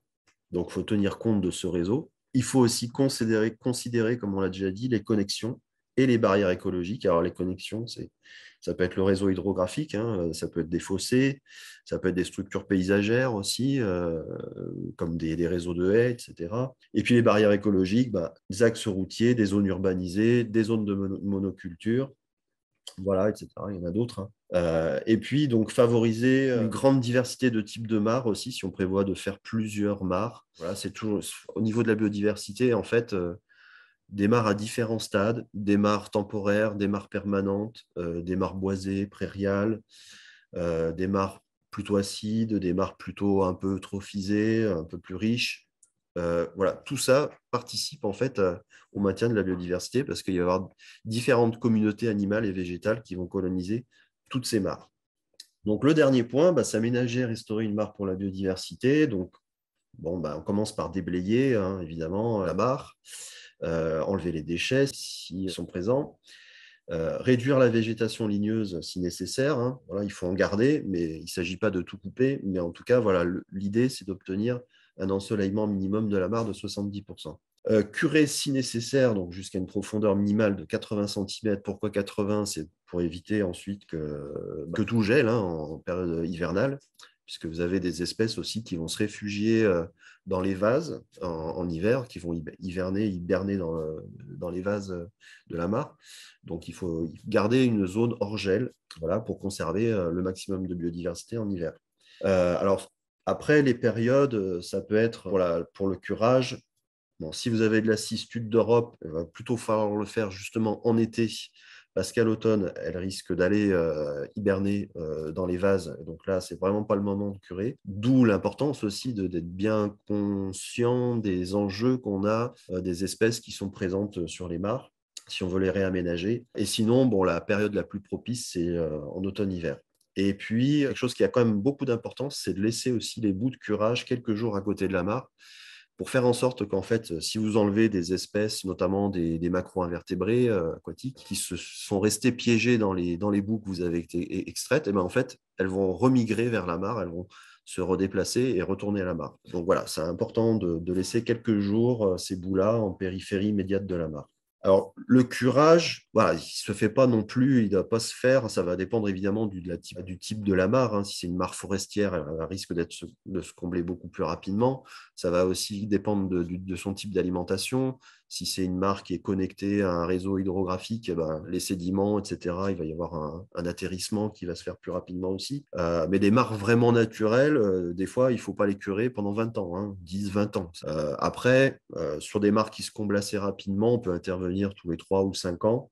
Et donc, l'idée, c'est de curer plutôt sur plusieurs années, si la mare est bien sûr suffisamment grande, en réalisant en fait un curage d'un tiers de la superficie de la mare tous les ans. Voilà, pour à chaque fois laisser quand même des communautés tranquilles se développer dans la mare. Pour l'aménager aussi, cette mare, voilà, reprofiler les berges si nécessaire, on l'a vu tout à l'heure, notamment en faisant des berges en pente douce. Donc, des berges en pente douce, ça veut dire des pentes de moins de 30 à moins de 30 degrés. Et puis, bien sûr, vérifier l'imperméabilité de la mare, colmater les zones perméables si nécessaire, toujours pareil, hein, avec des argiles compactées. Si on en a sous le coude, des fois, on peut en récupérer à côté, dans des zones, voilà, des carrières d'argile. S'il y en a sur le territoire, ça peut suffire, quoi. Pour finir, donc, réaliser les zones tampons en périphérie si nécessaire, ça on l'a vu. S'il n'y avait pas de zone tampon, l'idée, c'est quand même d'en réaliser, d'en faire autour de la mare, réaménager. Réguler, donc là, voilà, ça répond un peu à la question qui a été posée tout à l'heure. Donc là, s'il y a des espèces exotiques envahissantes, il faut les réguler. Mais alors, il n'y a pas que les espèces exotiques envahissantes qu'il faut réguler. Il peut y avoir aussi des espèces indigènes envahissantes. Donc, on va les réguler, ces plantes, ces espèces végétales, par des actions d'arrachage, de déracinement, de faucardage. Et pour la faune, donc là, on va plutôt être sur des actions de capture, hein, pêche, piégeage, voire de destruction. Alors là, destruction d'espèces exotiques envahissantes, donc ce qui est vraiment qualifié comme espèce exotique envahissante. Donc la tortue de Floride, par exemple, l'écrevisse de Louisiane, un autre exemple, ou encore le ragondin. Ensuite, donc très important, si on est dans un contexte agricole avec du pâturage quand même relativement intensif, il faut protéger la mare contre le piétinement et les déjections du bétail. Donc là, on va installer une mise en défend, hein, une clôture complète ou partielle. Ce qui se fait souvent, c'est plutôt partiel, avec un accès qu'on va aménager pour l'abreuvement des animaux. Quelque chose de relativement sain pour éviter qu'ils érodent aussi les berges de la mare. Pour des mares à vocation pédagogique, donc, et à proximité de lieux fréquentés, hein, voire il faut prévoir un grillage, une barrière, un grillage, enfin quelque chose aux normes en tout cas, pour éviter évidemment l'accès libre. Donc là, en général, après, met un portillon qu'on cadenasse et voilà. Et on fait venir des écoles où on ouvre le site à des créneaux horaires très précis. Mais voilà, il faut faire très attention à ça parce qu'effectivement, si vous aménagez une mare dans une zone qui peut être fréquentée par des enfants, on peut s'exposer à des risques de noyade. Et donc, voilà, il faut essayer de les éviter autant que faire se peut. Et puis, bien sûr, tenir compte aussi enfin, des mêmes recommandations, je ne vais pas les relister, que pour la création d'une mare ou d'un réseau de mares. Donc là, j'en ai fini pour la... Je vais peut-être prendre des questions par rapport à cette présentation. Et après, on passera au retour d'expérience. Oui. Alors, il y a 2 personnes. Il y a Madame Auboin qui a levé la main. Oui, j'ai plusieurs questions, en fait, même sur le sujet de votre présentation, qui concernent notamment des cas auxquels on est confronté dans le cadre du programme dont je parlais tout à l'heure. J'ai notamment, par exemple, une collectivité qui, historiquement, a 2 mares sur sa commune, dont une est directement dans le lit mineur du cours d'eau. Mais en amont de ce qui est réellement déclaré comme cours d'eau, en fait, c'est plus considéré comme un fossé. Enfin, voilà, c'est au début, c'est en amont, en fait, de la déclaration officielle du cours d'eau. Et une autre mare qui est vraiment, vraiment en bordure du lit mineur. Et qui a depuis très longtemps été alimentée donc régulièrement par le cours d'eau qui s'assèche. Et donc, une fois asséché, il ne restait plus que ces 2 mares où il restait de l'eau. Il y a quelques années, ils ont refait curer ces 2 mares et en fait, ils pensent avoir peut-être percé la couche d'imperméabilisation. En tout cas, les 2 mares en question ne retiennent plus du tout l'eau. Donc, je voulais avoir des conseils, que ce soit au niveau réglementaire ou au niveau des techniques à utiliser pour pouvoir réimperméabiliser ces mares, déjà savoir si c'est possible techniquement et administrativement parlant. Donc ça, c'est une première question, peut-être que j'enchaînerai sur les autres ensuite. D'accord, ça fait déjà une grosse question. Voilà. Non, techniquement, tout est faisable. Après, c'est une question de coût. On peut toujours réimperméabiliser des mares, surtout si justement ce cours d'eau qui au départ est un fossé, il n'y a pas un fort débit, parce qu'il peut y avoir aussi une érosion sur la mare, en tout cas qui est sur l'amont du cours d'eau. Mais bon, techniquement, tout est possible, hein, voilà, avec des argiles compactées, réimperméabilisées. Mais c'est plus une question de coût, quoi. Et après, réglementairement, donc ça, c'est des marques qui existent déjà, donc on n'est pas dans le cadre d'une création. Je ne sais pas quelle taille elles font, mais bon, si c'est des petites mares, je pense qu'il n'y a pas forcément besoin de déclaration ou d'autorisation. Je ne sais pas quelle taille, ça va dépendre de la taille en fait. Elles font 100 à 200 mètres carrés.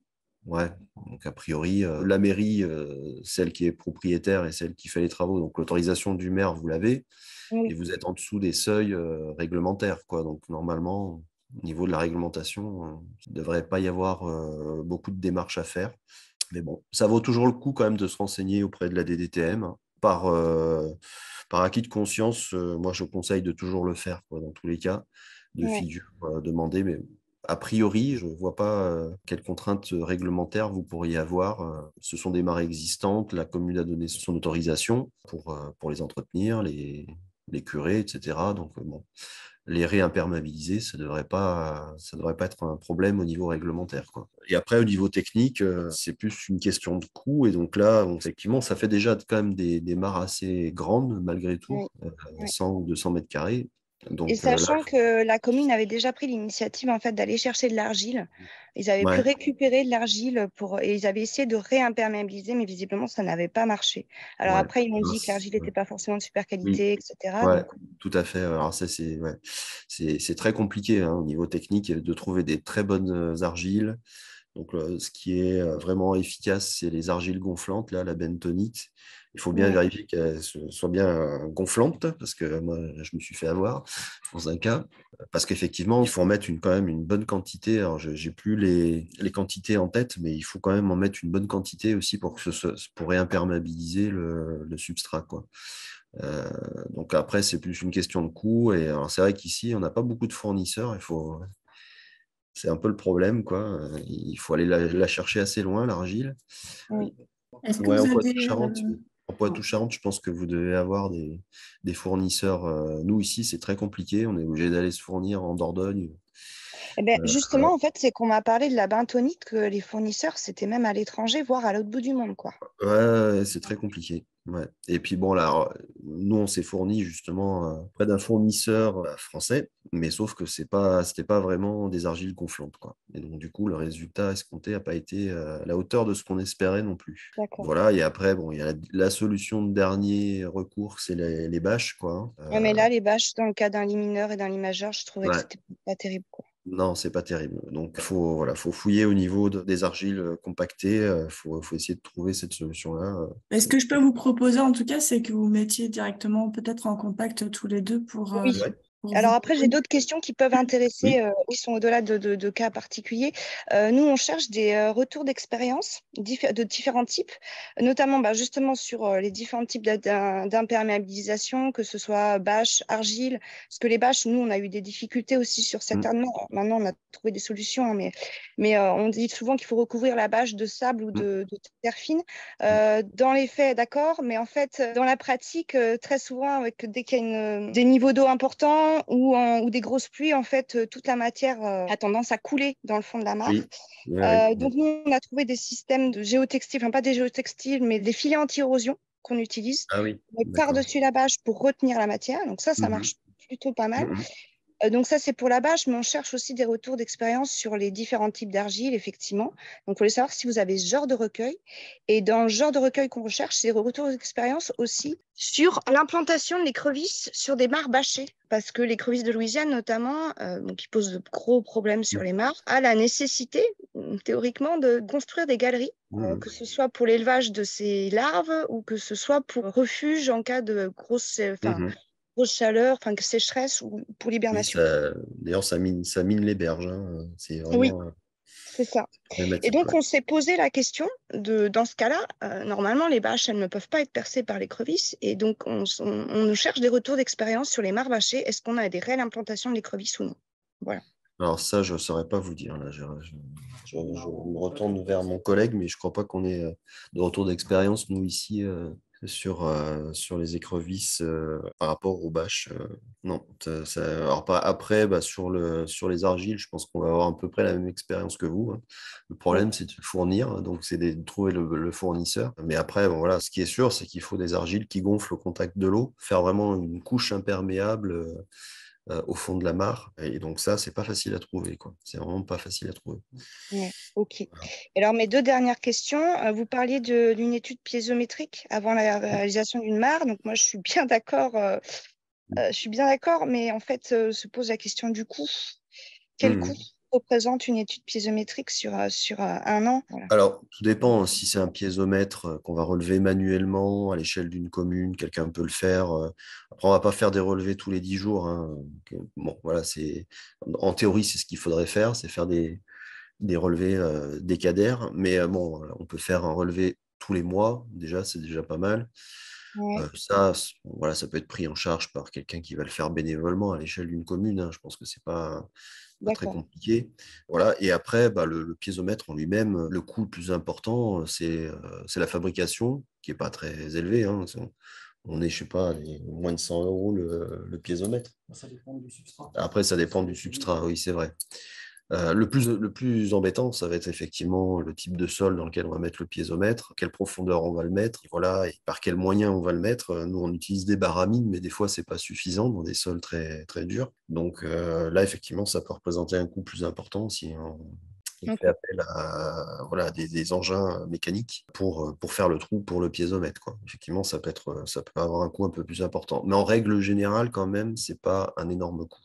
Voilà. Après, si on veut mettre mais dans ce cas de figure, je le déconseille quand même, parce que là, pour le coup, ça va être très onéreux, c'est mettre un piézomètre avec des enregistrements automatiques, avec des sondes piézométriques et barométriques.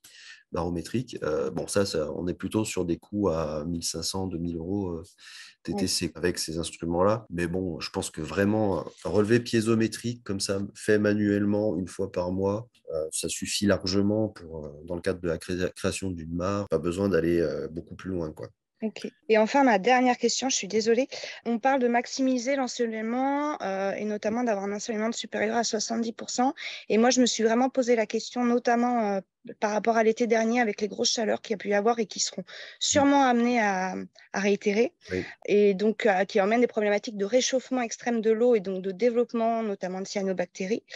Et donc voilà, moi je me posais la question de maintenant de partir peut-être sur des mares un peu plus ombragées ou avec l'ombrage qui, au lieu d'être situé plutôt, moi j'avais tendance à conseiller de mettre les parties arborées plutôt au nord de la mare et de faire plutôt l'inverse maintenant, en fait, concrètement. Ça, encore une fois, ça dépend beaucoup des contextes, de l'endroit où se situe la mare, de son type d'alimentation en eau. Effectivement, c'est la théorie, hein. Avoir le maximum d'ensoleillement sur la mare, c'est sûr que ça va favoriser pas mal d'espèces qui ont besoin de cet ensoleillement pour se développer, et notamment à des profondeurs un peu élevées. Mais c'est effectivement, comme vous le dites aussi, ça peut être la cause aussi d'une prolifération des cyanobactéries ou des lentilles d'eau si le milieu effectivement est eutrophisé. Il faut voir dans quel contexte on fait la mare. C'est important, encore une fois, d'avoir la connaissance, de bien cerner les enjeux, bien cerner le type d'alimentation, le type de sol, l'imperméabilisation. Moi, je ne ferai pas de généralité là, à ce sujet-là.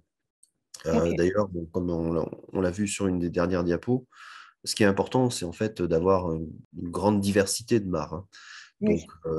Donc, certes, qu'il y ait des mares très ensoleillées, c'est bien, mais qu'il y ait des mares boisées, très boisées, c'est bien aussi. Ça, on va avoir d'autres espèces, peut-être moins de biodiversité, mais des espèces qui sont plus caractéristiques de ces mares forestières.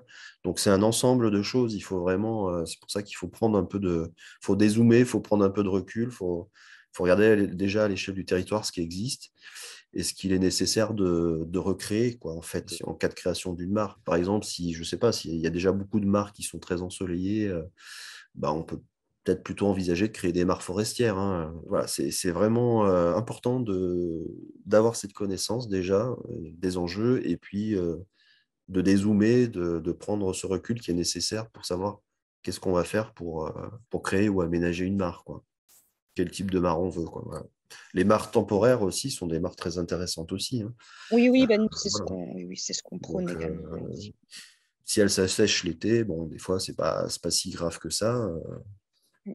Elles ont permis à des espèces d'effectuer leur cycle biologique jusqu'au mois de juin. Et puis après, elles s'assèchent et bon, voilà, c'est pas catastrophique, quoi. On va prendre une dernière question. Donc, Madame Bess. Donc, je vais faire assez rapidement au vu des contraintes de temps. Moi, j'avais simplement 2 questions plutôt techniques. On a bien insisté là sur la présentation, sur l'importance de la trame bleue, donc continuité. C'était une question un peu de curiosité.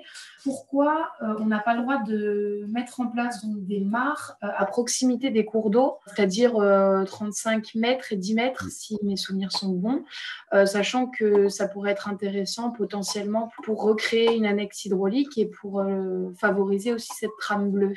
Ouais, c'est une bonne question. J'avoue me l'être posée moi aussi. Alors, est-ce qu'il y a des risques de captage du cours d'eau?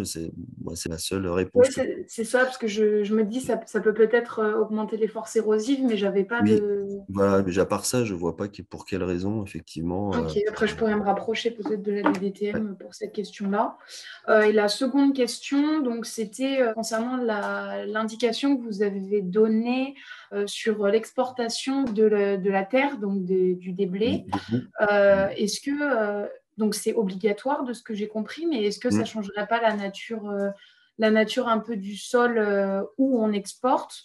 Et j'ai entendu dire, voilà, effectivement, les sols maintenant qui sont imperméables se font de plus en plus rares. Est-ce que ça ne favoriserait pas justement cette dégradation lente de ces sols-là? Ouais, alors ça va dépendre beaucoup de ce qu'on extrait comme type de sol, effectivement. On va dire que l'objectif de vraiment d'extraire, si on prend l'exemple justement qui va venir là d'une tourbière dans laquelle on a fait une mare de régénération, là il y a deux possibilités. La tourbe que vous extrayez, soit vous la mettez dans un drain pour boucher le drain. Bon, là, ce n'est pas le cas, il n'y a pas de drain. Soit vous la mettez dans une zone qui a été très piétinée par le bétail, très érodée. Donc, c'est ce qu'on a fait parce qu'on n'avait pas la possibilité de la sortir du site. C'était une cuvette très profonde, très difficile à extraire. Ou soit, ce qui souvent représente des coûts quand même assez importants, vous extrayez la terre. Voilà. Et donc ça, c'est C'est pareil, ça dépend du contexte, du type de milieu dans lequel on va faire la mare, du type de sol. Après, l'idée, c'est de ne pas laisser quand même les boues à proximité de la mare, parce qu'avec le ruissellement, ça risque de retourner assez rapidement dans la mare, quoi. D'accord. Et plus rapidement aussi. Donc ça, c'est sûr que ça, c'est à éviter, quoi. Après, ça dépend évidemment de ce qu'on a extrait, hein, du substrat qu'on a extrait. Donc, voilà, Ok, merci beaucoup pour les précisions. Du coup, je vous laisse très, Oui. très rapidement présenter. Très rapidement. Ouais. Allez, Merci. on y va. Donc en fait, là, en 2009, donc, on a accompagné la commission syndicale du Pays de Cise, qui est gestionnaire en fait des estives où se situe donc, la tourbière d'Archilando. Tourbière d'Archilando, en gros, c'est 19,5 hectares hein, de zone humide, située à peu près à 1000 mètres d'altitude, 950 mètres d'altitude, donc moyenne montagne. Et là, il y avait une problématique qui était le surpiétinement par le gros bétail de communautés fragiles de tourbières, communautés végétales fragiles de tourbières. Et donc, du coup, on a expérimenté des mises en défense à la fois sélectives sur des zones qui méritaient quand même d'être entretenues par des ovins, donc par du petit bétail. Donc en gros, c'est assez simple. Hein, c'est le premier rang de fil barbelé qui est un peu plus haut pour que les ovins puissent passer en dessous et entretenir ces bas marais, parce qu'il s'agit de bas marais. Et puis des zones qu'on avait mis en défense totalement, parce que là, donc, il y avait deux problématiques. C'était une problématique écologique avec un piétinement et une érosion des sols qui était vraiment trop importante, et la destruction de communautés végétales aussi fragiles, et puis l'enlisement aussi du bétail. Donc c'était aussi une demande des éleveurs de protéger leur bétail de ces risques d'enlisement. Donc, il y a une zone, effectivement, qui a été mise en défense totalement, qui comprend donc ces formations très humides. Il y avait ces risques d'enlisement, des bas marais très humides, avec des tremblants, si vous connaissez les tremblants. Et puis, dans cette mise en défense, on avait aussi une partie de tourbières hautes dégradées, minéralisées. Donc, ça fait même un petit bombement. Pour ceux qui connaissent les tourbières, c'est un peu classique, des tourbières un peu hautes en fin de vie, on va dire. Où là, donc, on avait des communautés végétales assez peu intéressantes, hein, voilà, avec très peu d'espèces de zones humides, de tourbières. Et donc là, l'objectif dans cette mise en défense, puisque c'était protégé du bétail, c'était de voir comment se régénérait le milieu si on remettait à jour donc des banques de graines, etc., qui sont piégées dans la tourbe, et donc en faisant plusieurs paliers. Donc on a fait 4 paliers, donc un décapage expérimental sur 45 mètres carrés exactement. Premier palier, 0, quoi. Hein. Donc en fait, on enlève juste la végétation, on est au niveau du sol. Deuxième palier, moins 20. Troisième palier, moins 40. Et donc le quatrième palier, qui était un peu plus grand, qui faisait 15 mètres carrés. Donc là, il s'agissait d'une mare en fait. Hein. Donc voilà, un autre intérêt aussi pour voir comment recoloniser les espèces animales, comment elles pouvaient recoloniser ce type d'habitat, et si on avait des espèces aussi typiques de mares tourbeuses. Donc je vous passe toutes ces diapos, hein. Bon, l'historique, je vais vous le passer aussi, on n'a pas le temps. Bon, en gros, voilà la localisation de la tourbière d'Archilando. Alors la particularité, c'est que c'est un bassin versant espagnol. Donc l'eau qui est stockée dans la tourbière se déverse dans le Rio Irati, et qui part ensuite dans l'Èbre, en Espagne. Donc voilà, c'est une particularité à l'échelle des Pyrénées-Atlantiques. Donc voilà la tourbière. Les mises en défense, donc vous voyez, c'est ce qu'on voit en rouge. Donc c'est des clôtures, hein, voilà. Et donc la mare qu'on a créée, la mare des trépages de décapage qu'on a créée, elle se situe dans cette mise en défense. Donc sur cette lentille de tourbière qui est très minéralisée, comme on peut l'observer, enfin on le devine, donc qui fait un bombement, hein, donc qui est en, je ne sais pas si vous voyez, il y a un chenal périphérique, c'est assez caractéristique des tourbières un peu bombées, où là on a des bas marais, et c'est là que les animaux s'enlisaient. Bon, l'objectif du décapage, c'était expérimenter la régénération de la tourbière haute dégradée, donc afin de recréer des conditions favorables à la réapparition d'habitats de tourbières haute actives, hein, notamment des communautés pionnières du Rhynchosporion, des communautés de bas marais acidiphiles, voire des landes humides, et aussi créer une mare tourbeuse afin de recréer un habitat typique favorable aux espèces typiques du site. Donc, l'habitat originel, tourbière haute dégradée, encore susceptible de régénération naturelle. Et on va voir les résultats. Alors, juste une idée du coût. Voilà, on était pour cette opération-là un coût de 2 400 € TTC à peu près. Bon, je précise, c'était en 2009. Hein. J'imagine que le coût ne serait pas le même aujourd'hui. Et donc, ces opérations, elles avaient été cofinancées à l'époque par l'Agence de l'eau Loire-Garonne à hauteur de 50%, le département des Pyrénées-Atlantiques, 30%, et la commission syndicale du Pays de Cise qui avait autofinancé à hauteur de 20%. Donc, voilà la réception des travaux. Donc, ça, c'était en 2009. Donc, vous voyez les différents paliers. Le premier palier ici, le deuxième, le troisième, et puis la mare, qui est toujours en eau. Hein, voilà. Donc, il y a certains paliers qui sont submergés aussi en période printemps et hiver. Quoi, hein, voilà, le troisième palier, notamment, est en partie submergé. Et vous voyez la végétation qui, d'origine, en fait, c'est une végétation de prairies acidiphiles, de prairies, de landes acidiphiles. Hein. On n'a pas l'impression d'être sur une tourbière. Et pourtant, là, vous avez une épaisseur de 2 mètres de tourbe. Hein. Et donc, on avait vérifié aussi, avant de créer ces aménagements, bien sûr, on a fait des relevés pédologiques et des suivis piézométriques pour vérifier les niveaux d'eau et aussi donc, voir si c'était encore actif, si la tourbe était encore active. Donc ça, je vous le passe, c'est les relevés qu'on a réalisés. Bon, vous le verrez quand vous recevrez le diaporama. Voilà, je passe rapidement parce que là, il y en aurait pour longtemps à vous expliquer tout ça. Et on va venir directement au résultat. Donc voilà, en 2010, hein, un an après les travaux. Donc là, on voit que les 2 paliers, par exemple, sont submergés. Les 2 derniers paliers, moins 40 et moins 60. Et voilà, en 2020, ce que ça peut donner. Donc, on voit qu'il y a vraiment une végétalisation naturelle de la zone et notamment sur les paliers du fond, là, les moins 20 et moins 40, on a une recolonisation par des communautés de prairies, bas-marais acidiphiles. Y compris même, là, on commence à voir une ceinture aussi se développer. Là, ce qu'on voit, c'est de la linaigrette, hein, Eriophorum angustifolium, qui se développe en périphérie de la zone la plus humide, quoi, de la mare. Alors, les résultats.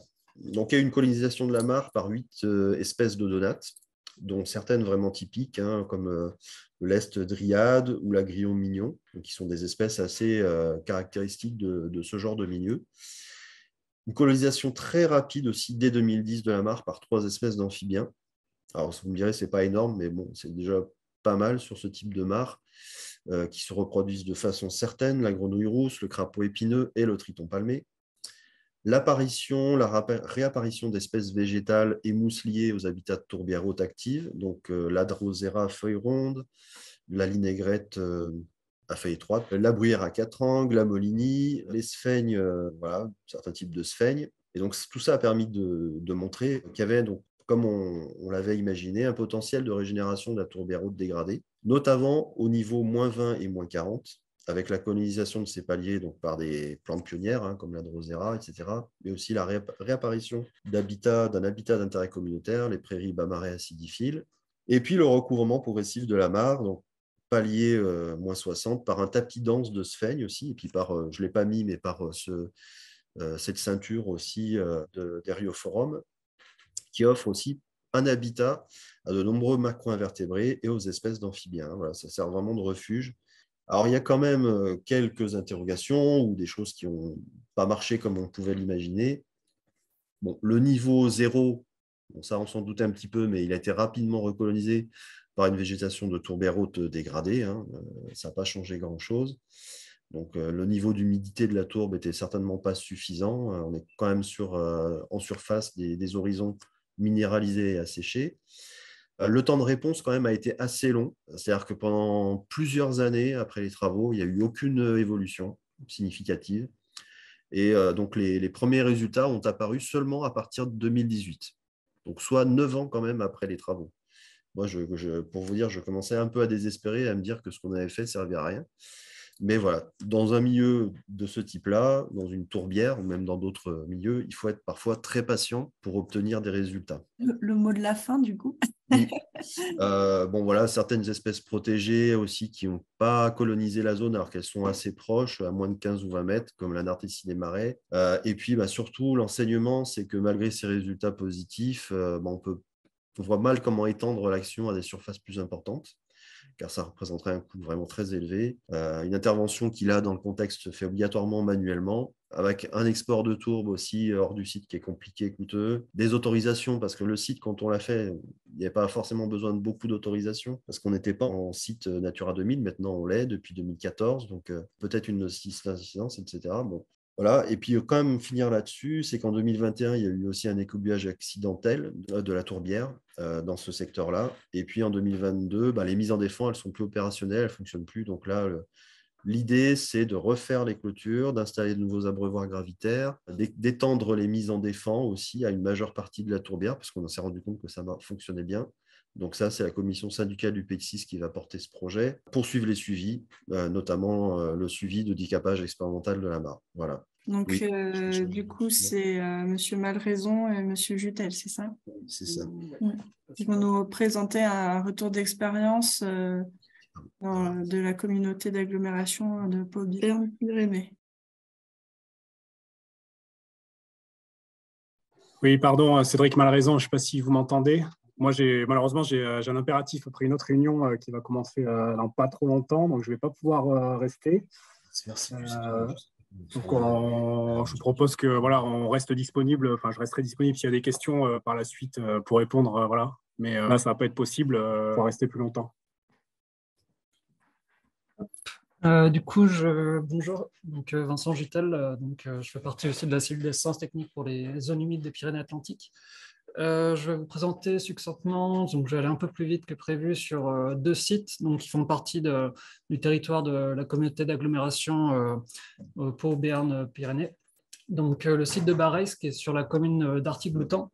Donc c'est un site CAT qui est conventionné avec la CAT depuis 2012, qui fait à peu près 4,7 hectares, qui est sur le bassin versant du Gave de Pau et qui est traversé ou longé par l'Aiglon, qui est un cours d'eau, un affluent du Gave de Pau. Donc, c'est un site qui fait partie intégrante du corridor écologique de l'Ouse des Bois, qui est concerné par un site Natura 2000 par rapport au Gave de Pau, qui inclut tous les affluents de ce Gave, et qui aussi fait partie d'une ancienne entité biogéographique des Landes du Pont-Long, qui ont en fait été en grande majorité détruites pour être mises en grande culture ces dernières décennies. Donc voilà la situation, hein. Vous voyez que c'est en amont, c'est à l'est de Pau, donc un secteur très agricole. Donc là, vous voyez l'évolution historique du paysage. Donc vous voyez que le bocage, les prairies et les petites landes qui étaient présentes ont été progressivement mangées par les cultures. Donc on a un drainage périphérique du site qui est très important. Donc initialement, c'était une zone humide qui était dominée par des landes humides et par des boisements humides. Donc on a un assèchement progressif qui s'est fait au niveau du site, et on a aussi eu un recalibrage de l'Aiglon qui a mené à une incision du lit. Donc ces différents éléments ont entraîné un abattement de la nappe qui est beaucoup plus important, et une fluctuation et une baisse de la nappe, et du coup une évolution des milieux qui a été plutôt défavorable à la zone humide. Donc voilà l'historique par rapport à l'intervention de la CATZH. Donc c'est sur du parcellaire communal. Donc je vais juste quelques photos. Donc on est sur une mare qui est, vous allez voir après les difficultés qu'il y a eu avec cette mare. Donc en fait la cellule d'assistance technique avait préconisé, après le diagnostic de la zone, diagnostic écologique, de créer un réseau de mares plutôt peu profond pour régénérer en fait les habitats de landes humides et potentiellement des gouilles anartécies. Et en fait, la mare a été surcreusée, les préconisations n'ont pas tout à fait été respectées. Donc on a un site qui est assez diversifié quand même, qui a une relique de ce qui était plus présent sur ce secteur-là, mais avec des habitats qui sont maintenant très dégradés. Par exemple, les landes humides atlantiques méridionales, elles sont presque absentes maintenant. Elles ont été remplacées par des landes subatlantiques à fougères. Donc là, voilà, vous représentez les zones en vert clair, c'est les landes à fougères maintenant, et la tache bleue que vous voyez, c'est la mare, celle qui est au niveau du vert. Il y a un étang qui est aussi à l'est. Donc, on a un milieu qui est assez riche quand même, avec 167 espèces végétales qui ont été identifiées. Initialement, pas mal d'espèces exotiques envahissantes qui sont présentes. Hein. On est quand même dans un contexte agricole et globalement périurbain aussi, on va dire. Donc, on a pas mal d'espèces exotiques. On avait 2 espèces protégées, le lys des marais, oui, il y a une faute sur le lys, Nartessi des marais, donc, qui a disparu, hein, qui est lié à l'assèchement de la zone, et la fougère à peine espacée, qui n'a pas été retrouvée, mais qui est sans doute encore présente dans le boisement alluvial. Et en espèces animales, on a 73 espèces qui ont été identifiées, dont 16 espèces de donates et 5 espèces d'amphibiens. Donc ça, c'est suite à la création de la mare. On a eu une diversification de ces espèces. Là, c'est par rapport au relevé pédologique, ça va être des éléments qui vont être intéressants pour la suite. En fait, on se rend compte que la nappe, maintenant, elle est beaucoup plus profonde qu'initialement. Elle devait être presque affleurante à une époque, et maintenant, il faut aller plus de 65 cm sur certains secteurs des Landes à Fougères pour retrouver la nappe et trouver des signes d'hydromorphie. Donc, on a une absence de mare initialement sur le site. Donc, l'objectif, c'était d'apporter, de créer ce type d'habitat pour ce milieu, pour diversifier le site. Donc, on a eu un cofinancement avec l'Agence de l'eau à Dour-Garonne et le département 64 à hauteur de 1 254 € pour la création de cette mare. Et ça a été un pélis qui a été retenu par la commune d'Artic-le-Temps. Donc, ça peut être un peu en lien avec les problèmes qui ont été rencontrés, qui n'étaient pas forcément trop sensibilisés à ce type de travaux. Et après, on a eu aussi des actions qui ont été menées suite à la création de la mare, donc plantation d'iris des marais avec l'école d'Artic-le-Temps. Et après, on a constaté que, étant donné les conditions du milieu, le substrat, en fait, le sol était trop acide pour ces espèces-là, pas assez riche en matière, en nutriments. Et après, on a fait un suivi annuel de la végétation au niveau des berges de la mare. Et on a fait aussi des travaux de détrépage avec des bénévoles, pour voir le potentiel de restauration de landes sur le site. Donc là, vous voyez, on a une mare qui est très, très rectiligne, qui est très homogène en termes de profil, de pente, avec des berges il y en a une qui est en pente vraiment douce, qui est au sud, et après, les 3 autres sont assez importantes, donc ce n'est pas optimal. Initialement, ce n'était vraiment pas ce qui était prévu. Donc là, voilà les plantations avec les enfants. Ça, c'est juste le témoignage de Madame Laban-Winograd, qui est un peu dense, mais que je voulais juste indiquer. Donc avec plutôt une sensibilité qui est plutôt liée à la création d'un intérêt pédagogique sur le site via la création d'une mare, plutôt que la diversification réelle du site en termes de biodiversité. C'est plus un point d'intérêt. Donc, les points positifs, on a eu l'apparition de 13 espèces de donates sur le site, hein, qui n'étaient pas présentes. En fait, il y a 3 autres espèces, mais qui sont associées au cours d'eau et qui étaient déjà présentes. Et ces 13 espèces qui sont apparues. Et on a eu 5 espèces aussi d'amphibiens qui ont commencé à fréquenter la mare, dont certaines avec une reproduction certaine, avérée. On a aussi une colonisation des berges par des espèces de landes et de bas marais. Donc ça, c'est très intéressant pour montrer le potentiel de restauration du site pour les landes humides. Et aussi, on a eu l'apparition de certains habitats d'intérêt communautaire au niveau des ceintures de la mare. Et puis, ça a créé un support pédagogique pour le public sur le site. Donc, on a du coup ce que j'ai dit tout à l'heure, hein, un profil très homogène, moins de niches écologiques créées, moins de diversité. Un drainage des terrains attenants aussi qui a été accru parce qu'en fait, le péliste a dépassé la profondeur qui était indiquée, et du coup, il a dépassé la couche d'argile et de galets. Donc, il est en connexion directe avec la nappe alluviale. Donc, c'est un avantage, c'est que la mare est permanente, mais le désavantage, c'est que ça drainait un peu plus les secteurs attenants. Donc, sur un milieu fragile comme ça peut avoir une conséquence. Et aussi, on a 2 espèces exotiques envahissantes qui ont colonisé une partie des berges, le Bidens frondosa et puis le Budleia qui sont bien présents. Donc, il faut une gestion assez régulière. Et on a aussi l'absence d'herbiers au niveau de la mare, qui fait qu'elle est moins favorable pour certaines espèces, hein, comme le triton marbré, qui sont présents sur le corridor de Louse des Bois. Donc là, les difficultés rencontrées, c'est non-respect du cahier des charges par le péliste. Donc ça invite à être présent lors des travaux, hein, toujours pouvoir bien voir en amont avec le prestataire s'il a bien compris les enjeux et si le dialogue est possible. Et après, il y a aussi des divergences par rapport au gestionnaire ou au propriétaire et avec la personne qui peut conseiller. Donc, si c'est vraiment une vision purement valorisation du site avec la création d'une mare, mais pour créer un point d'intérêt, ou une vocation purement biodiversité, les deux sont conciliables, on peut trouver tout à fait un compromis, mais c'est à être au clair aussi, à mettre au clair avec les propriétaires et gestionnaires. Donc voilà, ça revenait sur les différents éléments à retenir de cette action, de ce retour d'expérience. Les plantations ne sont pas toujours évidentes, pertinentes, hein. On n'est pas toujours, vaut mieux parfois laisser juste faire la nature et surveiller. Et faire des relevés pédologiques, c'est toujours important aussi en amont. Donc voilà, après ça, c'est des éléments. Il va y avoir des travaux qui vont être faits par la communauté d'agglomération Pau-Béarn-Pyrénées sur ce site pour essayer de restaurer les landes humides. Et il y a eu la pose de 2 piézomètres qui a été réalisée sur le site pour suivre avant et après travaux ce qui va se passer. Donc là, je vais changer de site. Donc je vais partir un peu plus à l'aval de Loos-des-Bois. On reste sur le même cours d'eau. Mais là, on va être dans l'agglomération paloise. On va être vraiment dans un contexte urbain. Donc, on est au niveau d'un des derniers boisements alluviaux au sein de l'agglomération paloise. On est sur un site qui fait partie du corridor écologique de Loos-des-Bois et qui est aussi concerné par le site Natura 2000 du Gave de Pau. Donc, à peu près 7 hectares de boisement moyennement frais à humide. Donc, vous voyez, hein, là, on est vraiment dans une zone urbaine. Donc, on peut voir que le paysage, le contexte a énormément évolué. Donc, on était vraiment sur une dominante rurale et on est devenu dans du périurbain à urbain.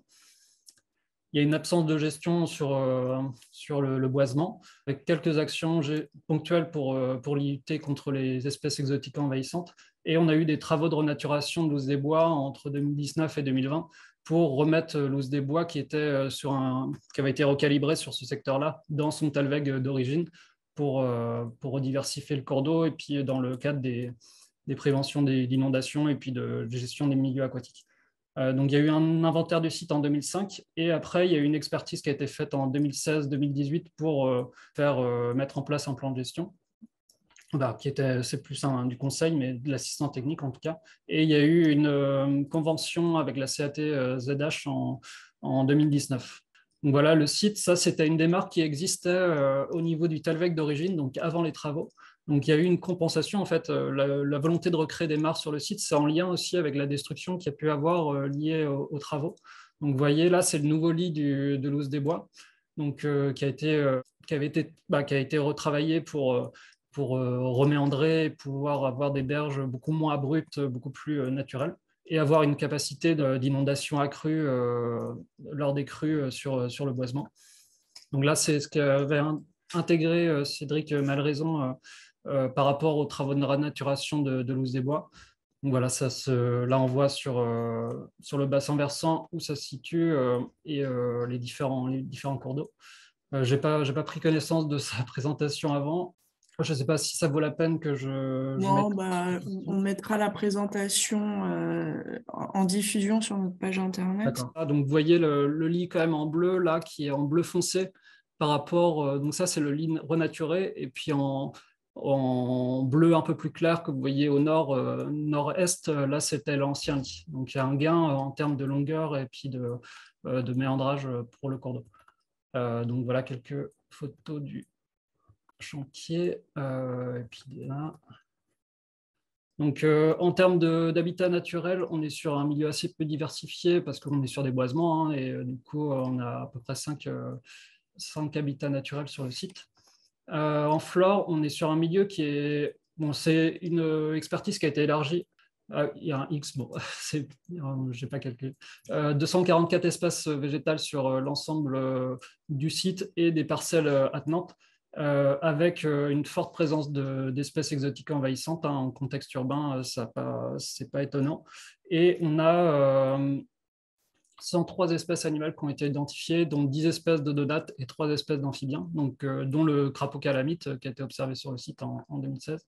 Et là, c'est toutes les espèces. Donc, lors des travaux de renaturation, il y a eu une opération de sauvetage des amphibiens et avec la pose de barrières, j'ai dû mettre ça après, pour bloquer les amphibiens qu'on a exclus en fait de la zone de travaux et avec des barrières qui étaient associées à des sauts.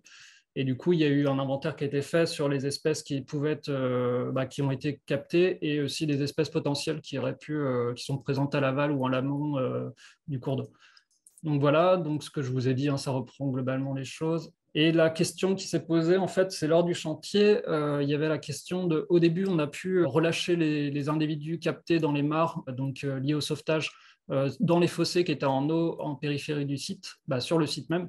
Mais par contre, à partir d'un moment où, comme on était en contexte de sécheresse, plus du tout de point d'eau où on pouvait relâcher les individus.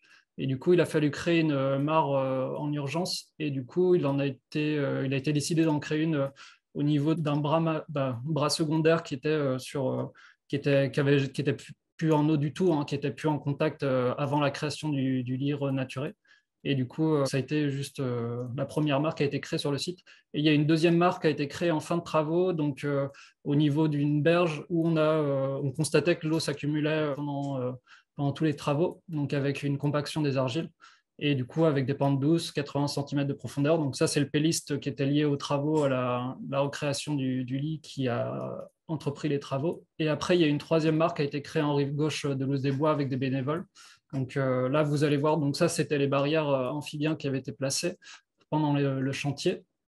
Ça, c'est la première mare qui a été créée de sauvetage. Donc on voit que c'est un bras, en fait, un bras qui suite aux premières crues, en fait, s'est retrouvé à être capté assez rapidement avec le cours d'eau. Donc ça, c'était peu prévu parce qu'en fait, la dynamique du cours d'eau a changé. Ça, c'est la deuxième mare qui a été créée, donc en rive droite. Donc là, on voit une mare avec des pentes douces qui est en eau. En fait, le problème sur le site, c'est la perméabilité est limitée, est quand même assez forte. Et du coup, ce sont plutôt des mares très temporaires, sauf celle qui a été créée, sauf celle-là qui est en contact direct avec la nappe. Et donc là, c'est en période estivale, donc la deuxième mare qui est bien végétalisée sur les bords, mais qui s'assèche assez vite, mais qui est utilisée par pas mal par les grenouilles agiles, par exemple, tritons palmés aussi.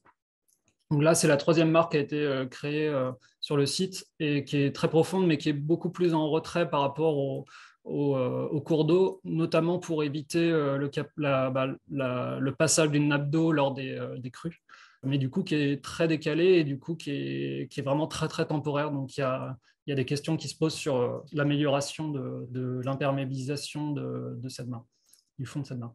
Donc là, j'ai deux espèces d'amphibiens qui se reproduisent de façon avérée sur les mares du site. Donc là, ça revient. Le problème de la première mare, c'est que comme elle est captée, il y a de la présence de poissons régulières, plus une perturbation hivernale de la mare. Donc pour la reproduction, ce n'est pas idéal. Et après, la deuxième mare, donc elle est à sec à partir du mois de juin. Et puis la troisième mare, elle est sur un substrat qui est trop drainant.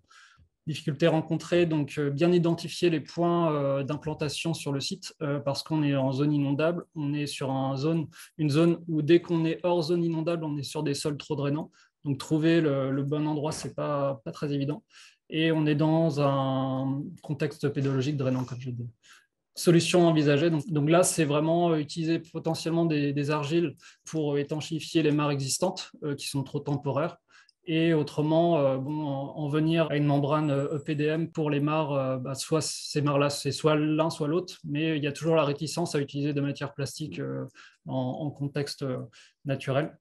Et autrement, il y a une bonne surprise aussi sur le site, c'est en fait tout le linéaire de lit qui avait été recalibré et qui était l'objet de la déconnexion lors des travaux de renaturation. En fait, ces deux connexions, donc ce lit déconnecté, forment des mares qui sont permanentes pour le coup et qui sont utilisées par une bonne diversité plusieurs espèces d'amphibiens, dont des alites accoucheurs et puis des grenouilles vertes qu'on n'a pas sur les deux autres mares pour l'instant. Et aussi, on a le nouveau lit du cours d'eau qui est utilisé par le crapaud épineux. Et j'ai mis en place un suivi des communautés d'amphibiens dans le cadre du protocole MEO en 2001. Donc voilà, en fait, l'ancien lit, voilà à quoi il ressemble. Donc il est assez intéressant, mais il a mis aussi du temps à se restabiliser, les cycles doivent se refaire et aussi il y a la problématique de la captation, l'alimentation des eaux, de ces pièces d'eau par les parkings. En fait, c'est que des parkings d'entreprises qui sont autour et du coup, on a potentiellement des pollutions qui arrivent. Donc c'est pas idéal pour les amphibiens non plus. Donc voilà, ça revient exactement sur les points que j'ai abordés et je dois être à la fin. Voilà, c'est la dernière démo. Merci. Est-ce qu'il y a des questions parmi les résistants présents? Non. C'est que c'était hyper clair. Donc, merci. Bon, merci de votre écoute. Je vais clôturer du coup ce webinaire. Juste, je vais reprendre la main pour vous dire que à tout moment, vous pouvez nous contacter pour toute question, demande d'information, besoin d'accompagnement, etc. On reste à votre disposition. Donc, soit vous nous contactez si vous avez nos adresses mail personnelles, n'hésitez pas, ou sinon directement sur ten@na-.fr. Nous mettrons à disposition en plus du replay les présentations avec l'accord de chacun des intervenants. Et si vous souhaitez rentrer en contact avec eux, vous n'avez pas leur adresse mail, eh bien nous le ferons pour vous aussi. Voilà. Donc je vous remercie à toutes et à tous pour votre attention et je vous dis à bientôt.